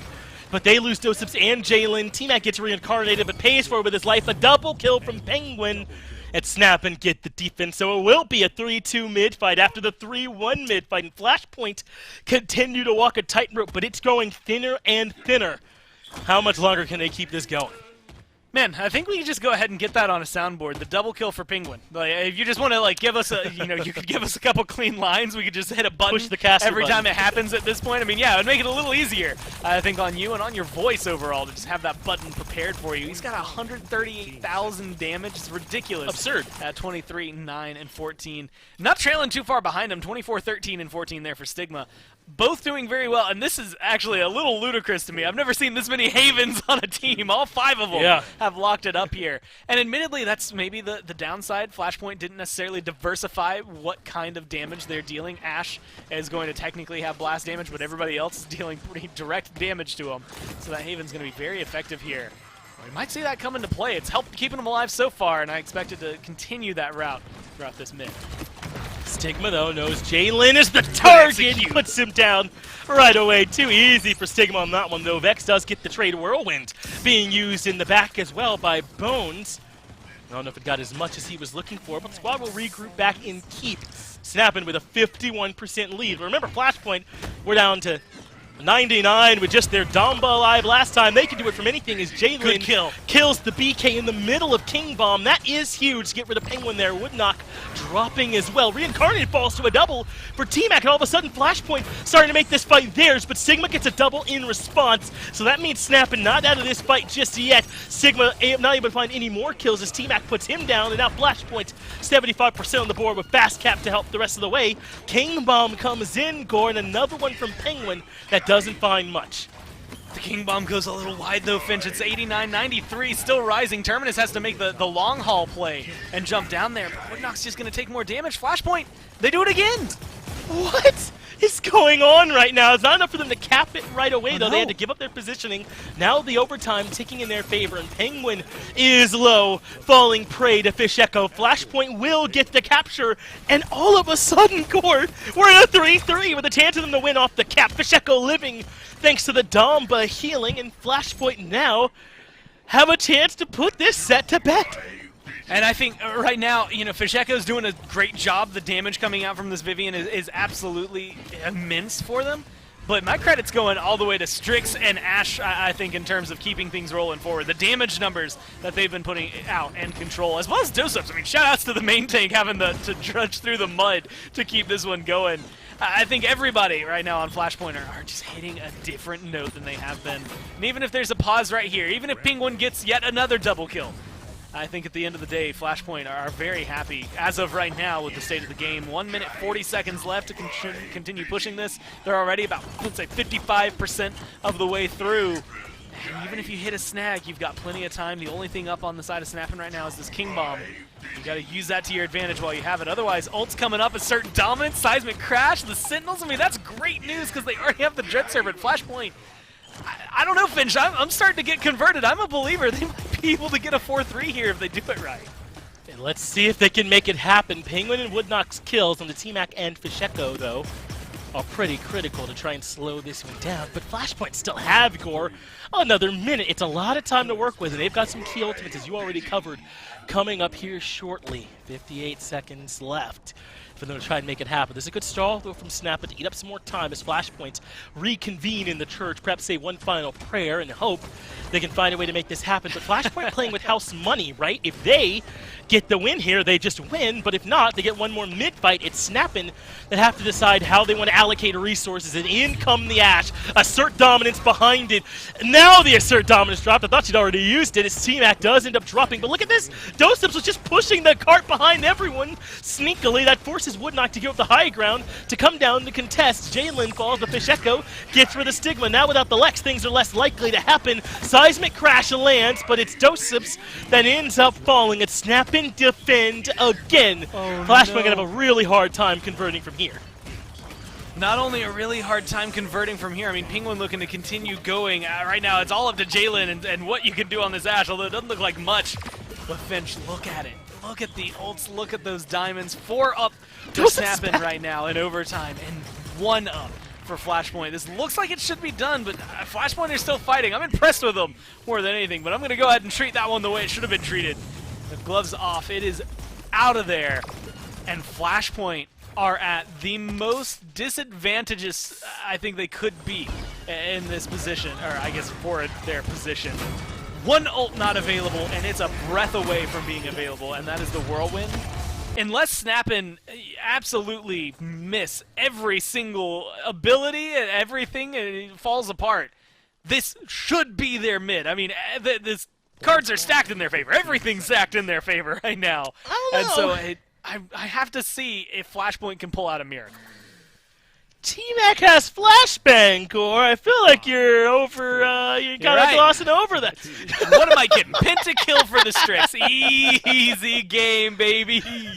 Just too easy for him. We'll see if perhaps we're being glib or perhaps it can work. Dosup's the first one out, of course, and already racking up some percent. Meanwhile, SnapAnd are going all church. I think this is the first round we've seen them approach this way. They're usually going over to keep. Meanwhile, T-Mac will indeed drop the ultimate. Oh, wow, okay, he actually does got set so up for many the kill people. in the Woodknock. Yeah, you're right. It did hit a lot, but I don't know how much difference it made. It would not use the reanimate already, but 66% is there for Flashpoint. Not bad at all. Now SnapAnd coming back through Church the other direction as Flashpoint defends successfully. Good damage, though, from Stigma. Gets rid of Fish Echo, though. Reincarnated means no more shielding, as it's a double kill for this Lex pilot. Sigma really doing work for him here in their last fight. Even able to find T-Mac for 3. Really coming up big from this Penguin. Gets the other 2. Should, just thanks to Dosip, still have enough time to get re-aggressive for Flashpoint. Get back in there, 66 to 66 now. SnapAnd, it's going to take a little while to try and convert this one, but they're getting good dismounts. That might be all she wrote. Dread Serpent's going to open the door back up. They got to get in there fast, Finch. But they're not going to make it. SnapAnd, 22 minutes on the clock, are able to win Stone Keep. And you're right, Dosip's close, but not close enough. Impressive here from SnapAnd. But now we've had, what, 3 4-3s? All our maps are going the distance. Clearly, these two teams are evenly matched. And showcasing, I think, not only that SnapAnd, even though inconsistent, have been improving constantly, Flashpoint are, I think, proving a point here more than anything, even though that game doesn't go in their favor. It showcases that they do deserve to be in this conversation still. I was one who, I will admit, at the forefront of the conversation, ready to count them out. But Finch, let me ask you, how many times are you going to have 2 people on your team that get over 30 kills? How many times are you going to get close to 200,000 damage? Penguin, I think you get a good one. Stigma has a great one there as well. Damage a little less, but more kills under his belt. But at the end of the day, I just don't know that you're going to get to have this performance every time. So eat it up while you can. I highly anticipate Torvald joining the bans once again. Yeah, I don't know if that ever should make its way through, and if that goes down as SnapAnd's only win, I think if you're Flashpoint, you're kicking yourselves a bit for letting that one slip on by. But that's only if that is how things go. SnapAnd might be able to find a way to win even without the Torvald. The Bomb King and the Lex both looked good on their own. Penguin with an unofficial pentakill here onto Dosip's at the very, very end. A Rampage instead, but all the same impressive. I mean, all the way this Bomb King was able to impact it. I think even if you take away the Torvald boost, why is he not being picked more? I think he does a lot of the same stuff outside of it. It's just the difference of, I guess, 2-tapping someone and 3-tapping someone. Maybe that third shot really is a deal breaker, but I just feel like that's something that we could see more often. I think fits in, and I wouldn't mind seeing, maybe teams like Flashpoint go towards some of these teams that we know the player has a phenomenal Bomb King because of what we've seen in the past, and maybe don't shy away from him. Maybe pick him up early on. Maybe we'll see if they're willing to. I think he would have been good on Ice Mines just as well as he was there on Stone Keep. We'll have to see if he makes another play here in this set. We got a chance to see if BK will come back through. SnapAnd still with some life in him. Take us to a map 4, or can Flashpoint find a way to close things out? We'll get a chance to find out on the other side of this break.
Welcome back to the Paladins Pro Circuit. We are in the middle, smack dab in the middle of our final set of the day here in North America. This is Flashpoint really kind of taking it to SnapAnd here right now. They're up 2-1, but Stone Keep goes the distance as all the maps have gone the distance, and SnapAnd get on the board. Can they keep that going here, Gore, in Jag Falls, which I love to see as our fourth map? Could we perhaps expect to see some snipers showing up here this time? Honestly, I want to say no, but you never know. I guess if you're willing to pull out the Torvald, anything pairs well with that. We'll have to see. Flashpoint now in that first pick position, I think coveted at this point. Stigma, being a player that exists at any point in time, I think always has to be referenced whenever snipers are mentioned on other maps. I think Valentine, better known as Ninim, was another player I've seen pull out Strix on this map. And so it is not far-fetched, and we've seen it win games. We've also seen it lose a lot of games, and so I can't wholeheartedly recommend it to anybody. I can just say that it has happened, it has existed, and technically it has been both positive and negative in all regards. I think that's as neutral as you can get about Strix on, or even Kinessa on a map like this. What I'm wondering is Flashpoint, they're now in first pick. Are they willing to go for the Torvald? Well, they certainly haven't banned it, right? Will SnapAnd elect to ban it, or will they perhaps call the bluff here of Flashpoint and let this one slip through? They do. It's the Zin now banned out. So no Inara, no Zin. I'm surprised SnapAnd the one's banning it, but I guess they don't want to deal with Dosips any longer on that Inara pick. Meanwhile, Rom Victor taken out. So what are Flashpoint going to do here? I mean, even if they take the Torvald and they don't, wouldn't you be giving Genos Vivian away to the other side? So Gore, I'm not so sure about this one. Flashpoint going to take the Genos instead and potentially just give SnapAnd the Torvald here. What I like, and depending on whether or not they do it, because the problem is Torvald, specifically on maps like this, is a little more difficult to pull off. Line of sight necessary to pop those bubbles out onto anybody. There's a lot of walls on Jag Falls. It's very difficult to get that line of sight sometimes when necessary. I still think you can make it work, and I think that's probably what SnapAnd are kind of discussing. But Genos, I think, far and above, able to apply Luminary through walls very easily from far away as well. So he's going to have an easier time giving the damage amp. Torvald, though, is going to suffer, but maybe not so much. Now I think you can go something. Jag Falls, look, I'm locking in Bomb King. I've seen Fish Echoes on this team. I've seen Fish Echoes Bomb King. I've seen Bomb King with Luminary. All of these factors together make me want him even more. And I'm wondering, again, if Flashpoint are willing to pick it up or if maybe they'll go somewhere else. They banned the Zin, which is also solid on this map. We've seen Willow on here, Drogos if you really want to go for a pocket pick, but I'm just mentioning him because he technically exists in the game and I feel like I'm obligated to because nobody's been picking him. Well, the Ashe will come through alongside the Vivian. I think Genos Vivian about as potent a combo as you could ask for, except perhaps Torvald Bomb King, as that is where SnapAnd end up going. I wonder what we're going to end up seeing Dosips play here, though. We've been seeing him on the Inara so often that I doubt it would be the Ashe. Are you thinking that there's going to be another support or another frontline coming in here for Flashpoint, or could you see this Ashe ending up in his hands? Grumpy boy. I wouldn't mind him if he flexed over to something like a Fernando. I guess could really work out for him well. I'm trying to think of a Makoa, as weird as it sounds, because who said hat name in a long time, could maybe even flex in well here. Though the hook damage, maybe it'd be better just for the displacement, trying to pull Torvald, Bomb King, maybe even Grover out of position and force them into an awkward fight. There's a couple of picks I think he could flex to that maybe he doesn't need to flex to. I could also see them popping him onto the Ashe and just going triple DPS to try and deal with this composition from SnapAnd, although triple DPS into something that has a damage amp and a Bomb King on it is very difficult to do. Whoa, Gore, I don't know how you looked into the door of truth and saw this Makoa, but that's what it's going to be here for Flashpoint. It's Makoa Ashe as this front line with a very potent backline of Vivian Andro to deal with this Torvald Bomb King combo. But is it enough? I mean, it feels like it always comes down to Makoa. If you hit your hooks, it can work. So I suppose if you can hit your hooks, it'll work. It's, again, to, I guess, quote that Nick Keogh, Pretty Hair, used to throw out all the time. Just got to hit your shots, except in this case, I guess it's hit your hooks either way, and I think that's going to work out pretty well for Flashpoint all around. I mean, it's hit or miss overall. Bomb King's not necessarily the most mobile of champions, so he's pretty easy to get your hook on. Koga might present a little bit of a problem, but then you look at everybody else, I think similar themes there for Grover as well. If you can find the good lockdown, and then you're going to be able to consistently find a lot of those kills. But as of right now, you know, the ball, I think, is actually in SnapAnd's court. You get the Torvald, Bomb King, and now Koga as opposed to the Lex, but I think both of which are able to slot into this composition pretty well. You get Grover, who I think is phenomenal here, and the Terminus, once again, with the second life that he's going to be able to bring in that Reanimate. SnapAnd pretty much go for the exact same composition on a map where it should work just as well. Maybe it's coming down to the line of sight there for the Torvald, but for the most part, I'm leaning a little bit more towards Camp Red here, just in favor of SnapAnd. How could you not, right after the way they performed? Stigma rather, is getting a bit of a different look here this time. He's got the Koga instead of the Lex, but looks like the rest of SnapAnd don't care what he has. Penguin and Stigma, yet again, the first one's on the board. It's a triple first for Penguin to start this one off. You gotta be kidding. As SnapAnd are able to find a full white Flashpoint, now collapsing Gore in the back half of this set. What is going on? Yeah, at this point, especially if this one, you know, is a loss, then you have to start factoring, I think, things a little bit more in favor. Again, I think when it comes down to damage, Torvald, right? You're going to think Genos is a little stronger, but at this point, yeah, you gotta ban Torvald if SnapAnd are going to play it at this level. Especially, look, it's 2 maps in a row as well that Torvald's had Bomb King on a map where Bomb King's great. It just feels like they're playing into, they're fighting uphill from picks and bans at the very beginning.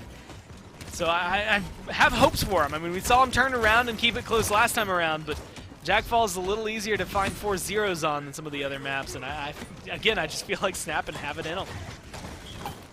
Very impressive what we've seen. The Koga looking strong as well. Penguin continuing, that's off the map there for Fish Echo. That's what we saw happen there, as Jalen also goes down, and Core Flashpoint, they're folding. It's origami style from them right now as SnapAnd is running right over them. They're in their spawn at this point.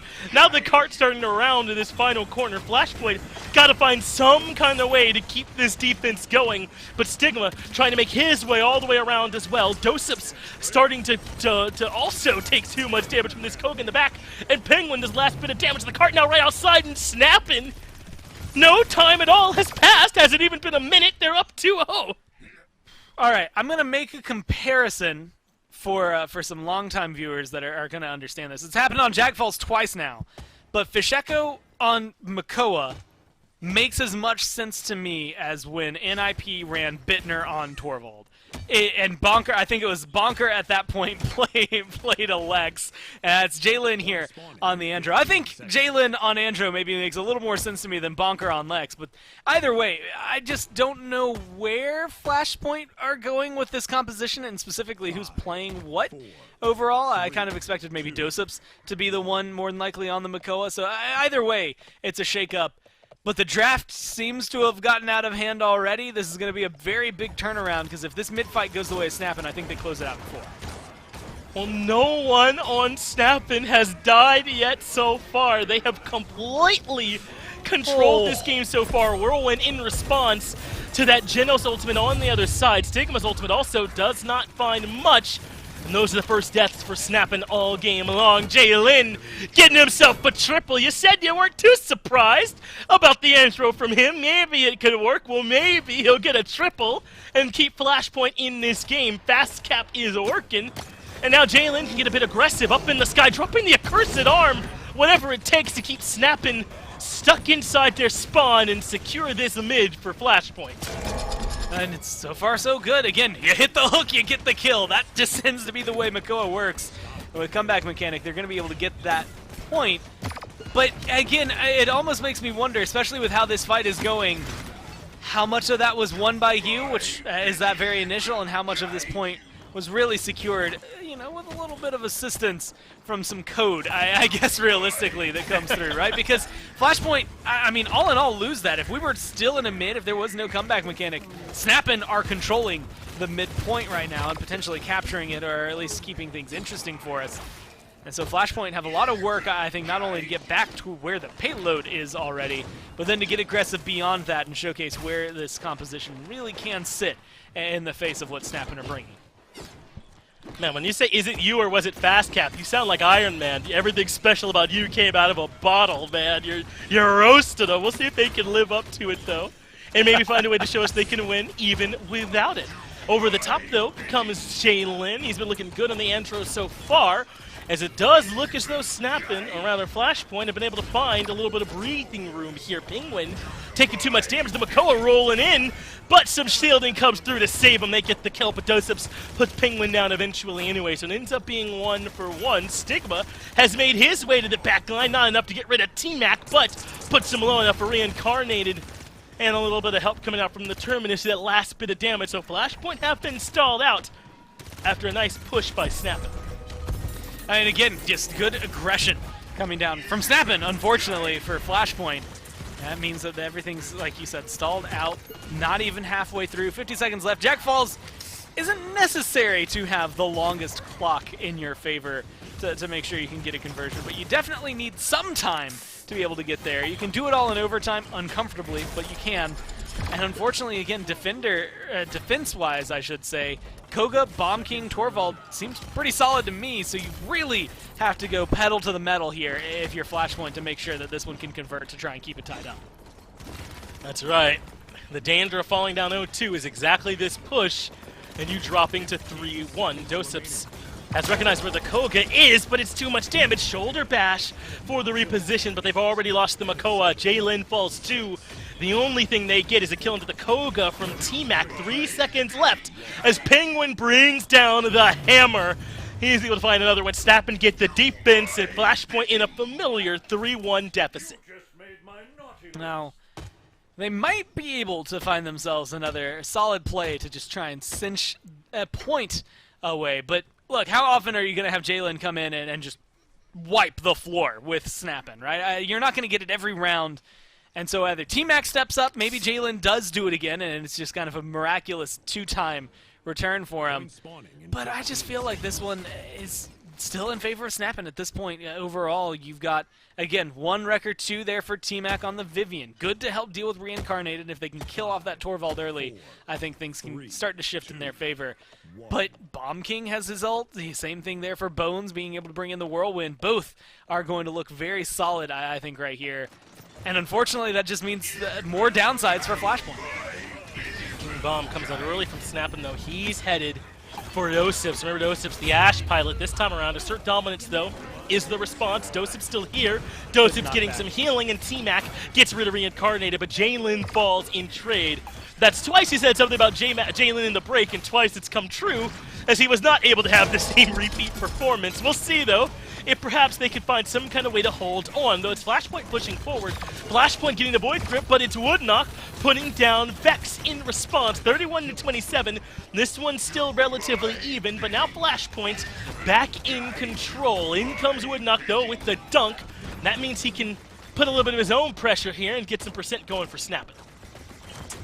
This is one of those moments in the middle of it where the aggression right now, Woodknock being able to find a kill, a good shot coming down from Jalen, Fisheko making things a little more spicy and interesting, but SnapAnd still have control of it. Unless you can get rid of the symptoms right now, the Koga, I think that is going to be dealing damage to you. As long as that Torvald's keeping him alive, it's just going to be hard for Flashpoint to stay in this.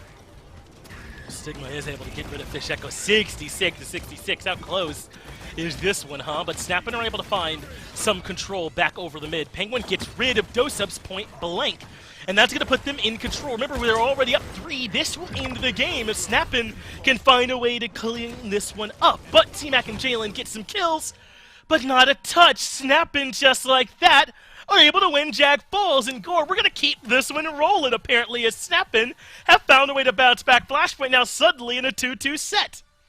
I'm going to be honest, you get that composition, it worked out well on Stone Keep. Granted, it was close, but still worked out well for you.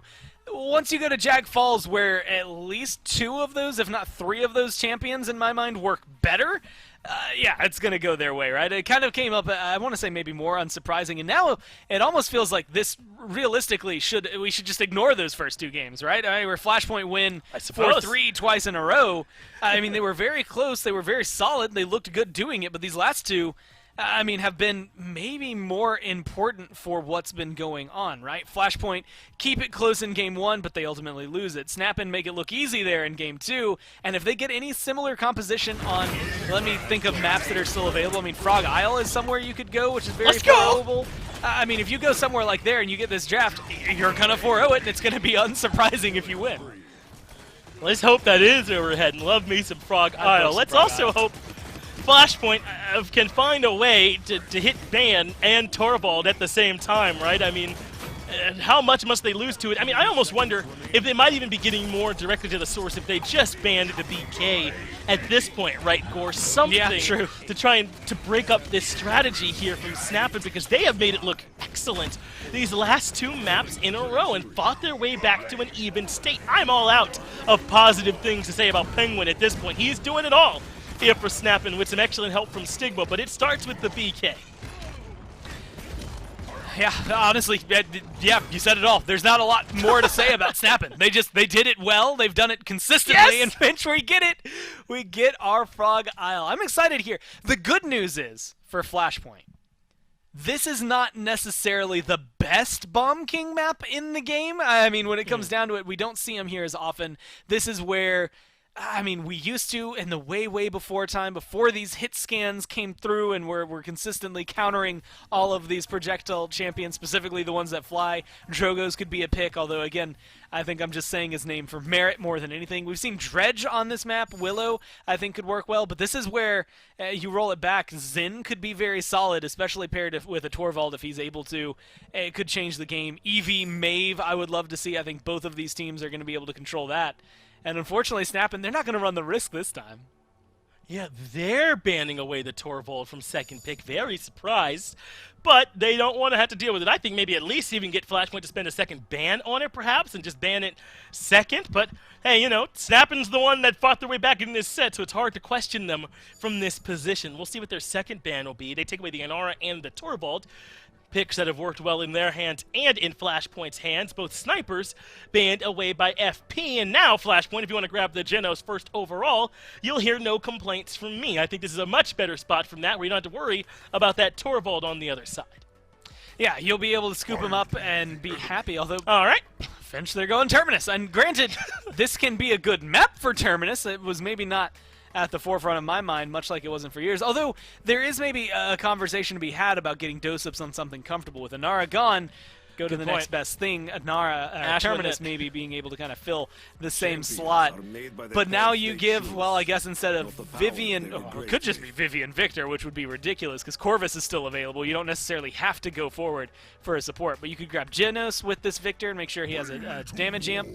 Or you could just throw all that out the window and go Rom, although he gets aggressive, he does well into Terminus, and I think thwarts some of what Flashpoint might want to pick up as kind of a side tank if they go for it. He's able to deal with shields pretty well, but also he's just a nuisance to your backline.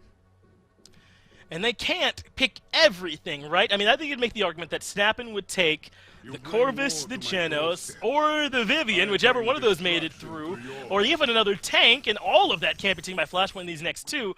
So they go ahead and prioritize the Victor Rom here in this spot. They do lose that Genos, they lose that damage amp, and Flashpoint could just put that damage amp onto a Vivian, but hey, they want the con. Perhaps not thinking SnapAnd will take that double assault rifle backline over there, so maybe they won't. Instead, it'll be the con.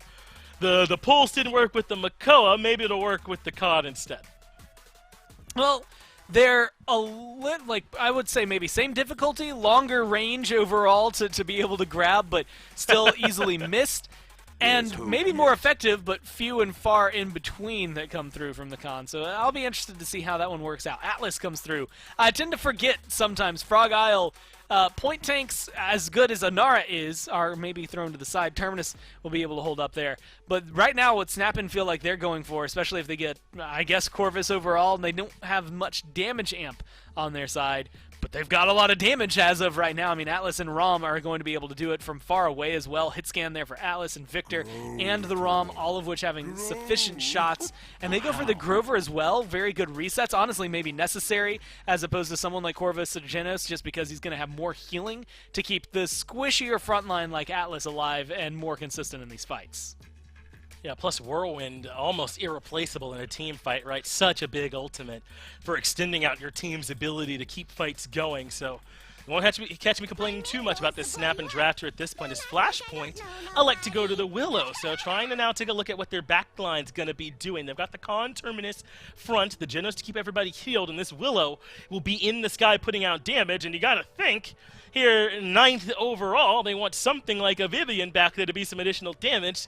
So we'll be getting our chance to see where it is that they'd like to go from this point, but SnapAnd still need another damage dealer to go with as well. It can't be the Willow. Bomb King's still out there too, so a lot of options, I think, if these teams want to round out their draft with another damage dealer. Oh! They don't, though. Okay. Yeah, we'll let Willow do it. All right, yeah. hold on. I'm compiling everything I know. This Willow is going to frag out. She's going to have so much damage. That? I'm thinking Luminary and Inflame. She's going to have a great time. Con, we've called him Fat Victor for a long time, but, you know, this is not necessarily the meta where that's been true. That was a while ago, where now he just happens to have a very fast-shooting gun. It doesn't deal nearly as much damage, but I don't know. Furia, Genos both can do a decent amount of damage. 2 supports here can help 2 tanks out. I think Flashpoint have some merits to it. I think Victor and Eevee can eat them alive, though, in the right circumstance. These healers have to be on point. Granted, one of them's Vex. Vex on Furia is good. I think it has some very explosive moments, and if it's Fasheko running the Willow, then it has a lot of carry potential, but there's a lot of weight placed onto one DPS shoulders to try and get Flashpoint a win here, where SnapAnd, Eevee, Victor, Rom, Atlas, any of the 4 could have pop-off moments that really change the way the game goes. I'm surprised that you see the Grover on the other side and think, yeah, just this Willow can do it. I suppose if you can shut off that healing, maybe it's a bit easier, but map number 5, it didn't seem like we'd be making it here, Gore, but Frog Isle is where we will have our conclusion. There will be no more maps, no more chances. If you want to win this set, Flashpoint and SnapAnd, gotta do it here. The pressure is on. Again, this is a map that 4-0-able, it feels like I've said it a lot, and I feel like Certainly it doesn't carry is, the weight. You can lose fast here, and when I say fast, I mean sub 6 minutes fast. Like, things can go wrong catastrophically, and so you're placing a lot of weight if you're Flashpoint on things going well for you early on. Oh. The good news is that SnapAnd don't necessarily have the same amount of point pressure that you have, so you could find a win in that area. You know, I'm a bit surprised. I kind of thought that it would be the Atlas that'd be the point tank for them, but that's not the case. They send the Rom to the point, the Atlas contesting alongside the Eevee, and Sigma gets first blood to T-Mac and Gore. All of a sudden, SnapAnd are running over them. Sigma too busy throwing grenades to kill these low HP tanks. Now, he'll ADS, get those kills indeed, and it'll be a full-on wipe. And they're already at their spawn. This map's so small here, Frog Isle, and they should be able to get an aggressive zone put on here as well. Gore, this is what you said could happen here on this map. SnapAnd kind of running over him already, though a nice kill does come from their lone DPS. I like Stigma showcasing what he has, but see, if this was a push and you had, let's say, 20 seconds left, I'd be stressed out for you. That was just to capture the mid. That wasn't even to make sure the payload gets going. Granted, they are going to hit his stall almost immediately at the very beginning here, and so that slows things down. But again, Frog Isle, maybe 30 seconds, maybe 45 seconds is necessary to feel truly comfortable trying to push the payload forward. As long as you get a couple kills rolling out soon here on the side of SnapAnd, then you're going to be able to get back to that payload no problem. No sweat to try and push it forward. Well, there's a couple kills. Would not gets a double. Vex will be jumping off into the ether in order to reset with the squad, and that will be SnapAnd now rolling this cart along. Let's see what they can do, as Stigma has a good positioning to put out some decent damage. And again, you do not have very far to go. It's a bit winding, but it's just not all that much distance, so this cart can get there relatively quickly. And Barrage, I was about to say, they got some ultimates, can come out. They know where everyone's at, but I believe he fired all the shots. The ultimate's down to 0, but it didn't look like it did that much damage. The Eevee now into the backline and taking care of T-Mac. That's good damage. Grenade doesn't land much either, so all of the explosives for Stigma a bit lacking. But now he can run in with the guns, find Fasheko in the sky and puts him down. Furia shall join, and despite all the healing, there isn't much damage. It's a double kill. It's SnapAnd starting to run away with this map all in a hurry.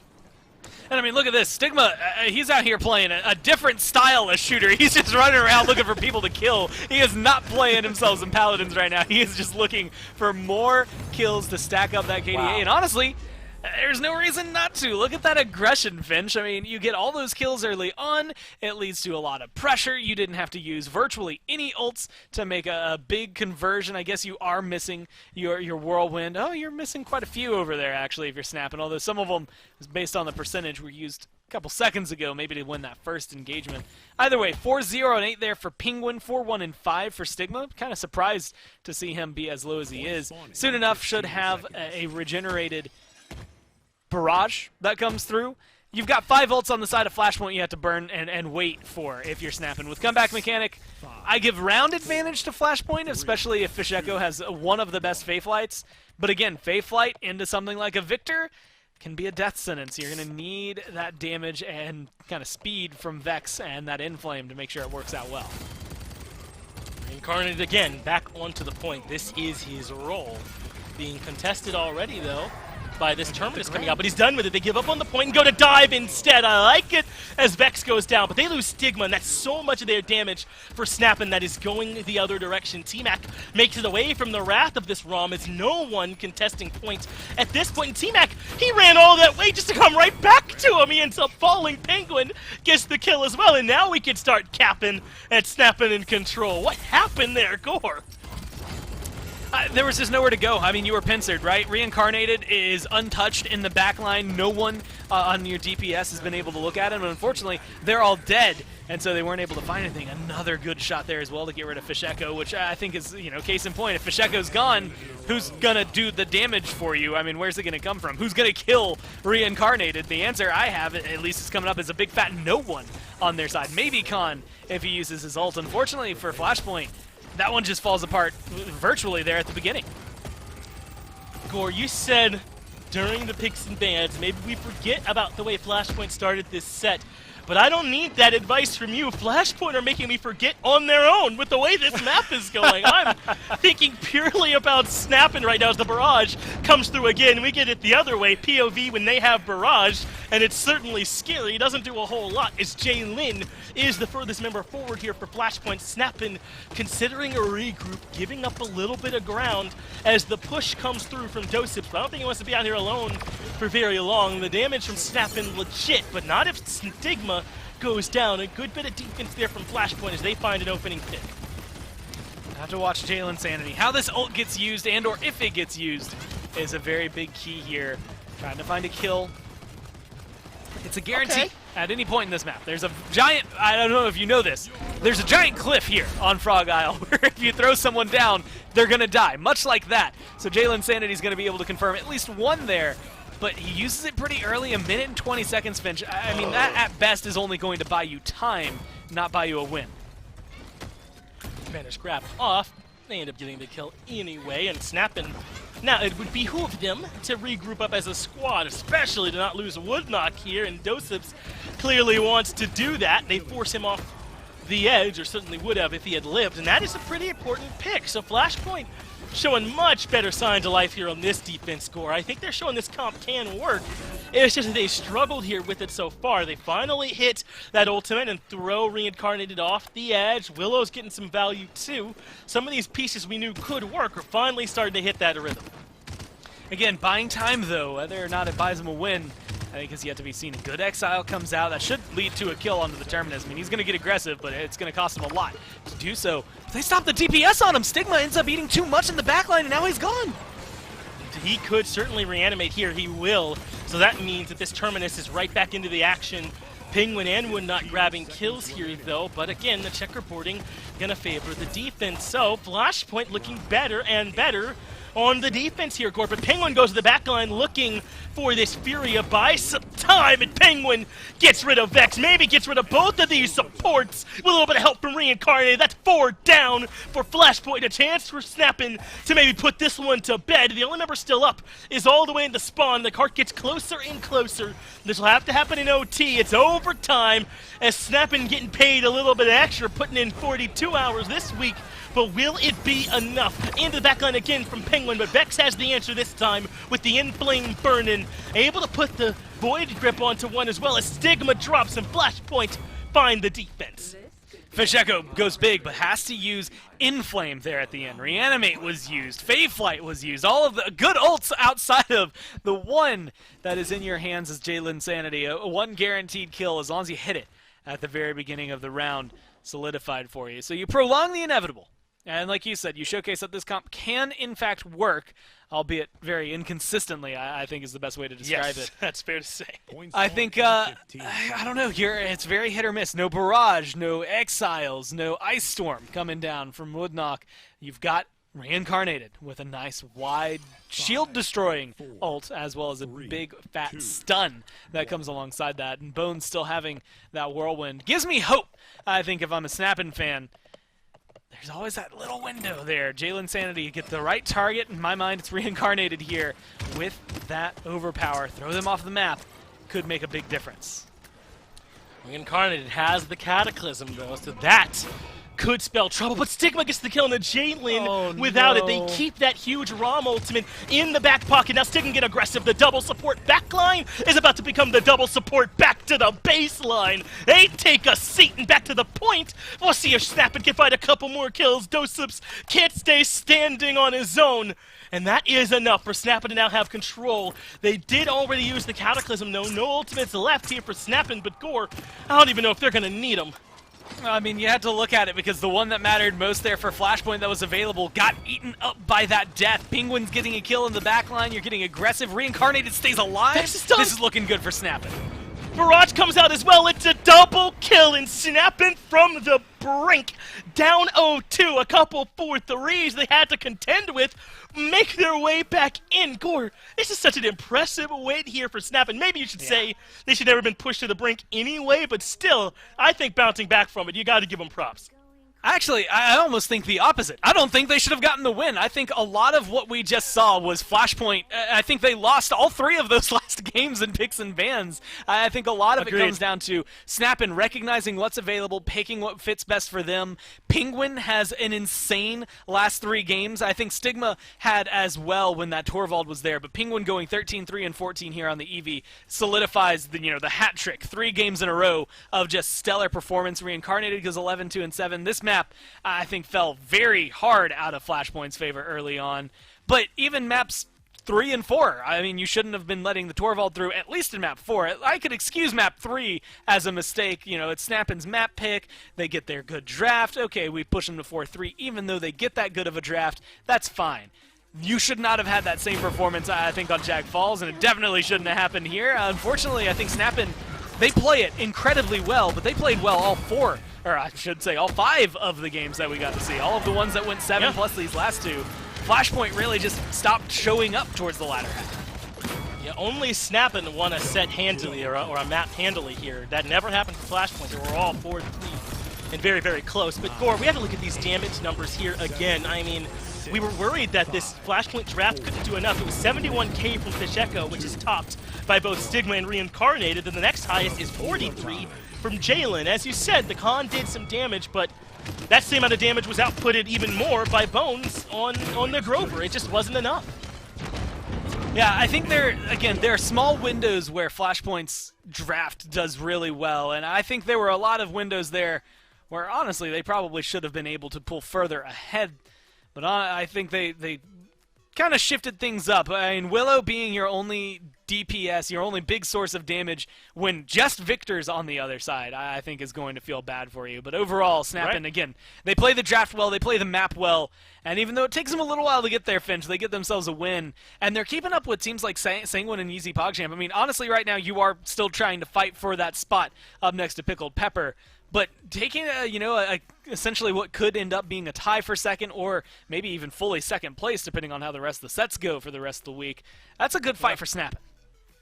It is. That's not bad at all, right? That they've kept themselves in this race. That was way closer than you like, and it does make you feel worse about your prospects against those other teams, I think, if Flashpoint takes you to the brink. But it does say something about your resilience, that you're able to fight back from that brink, and SnapAnd did exactly that. A quick look back at our other games. Yoinkers found a 3-0 at the start of the day, and I suppose we got that balance out here with SnapAnd and Flashpoint going the distance. Carnage and Parallax also, I think, surprisingly went the distance, though Parallax eventually was able able to clean that one up and find the 3-2. So a lot of back and forth sets here today, Gore, but I think that we got our money's worth with all our sets today.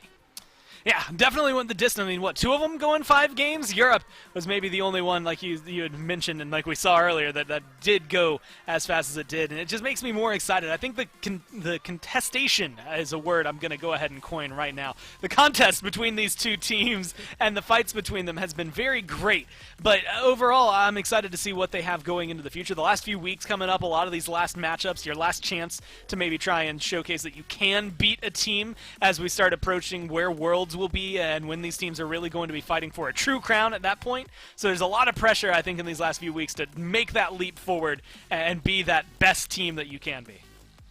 Yeah, Gore, I think there's a lot more that's in store in these next few weeks. You want to make sure you don't miss any of it. Make sure you come back in tomorrow with Saturday as well to check out some of those games that Kresnik will be broadcasting, the rest of the ones we didn't get to see here today. Thank you for watching, and we will see you all next time.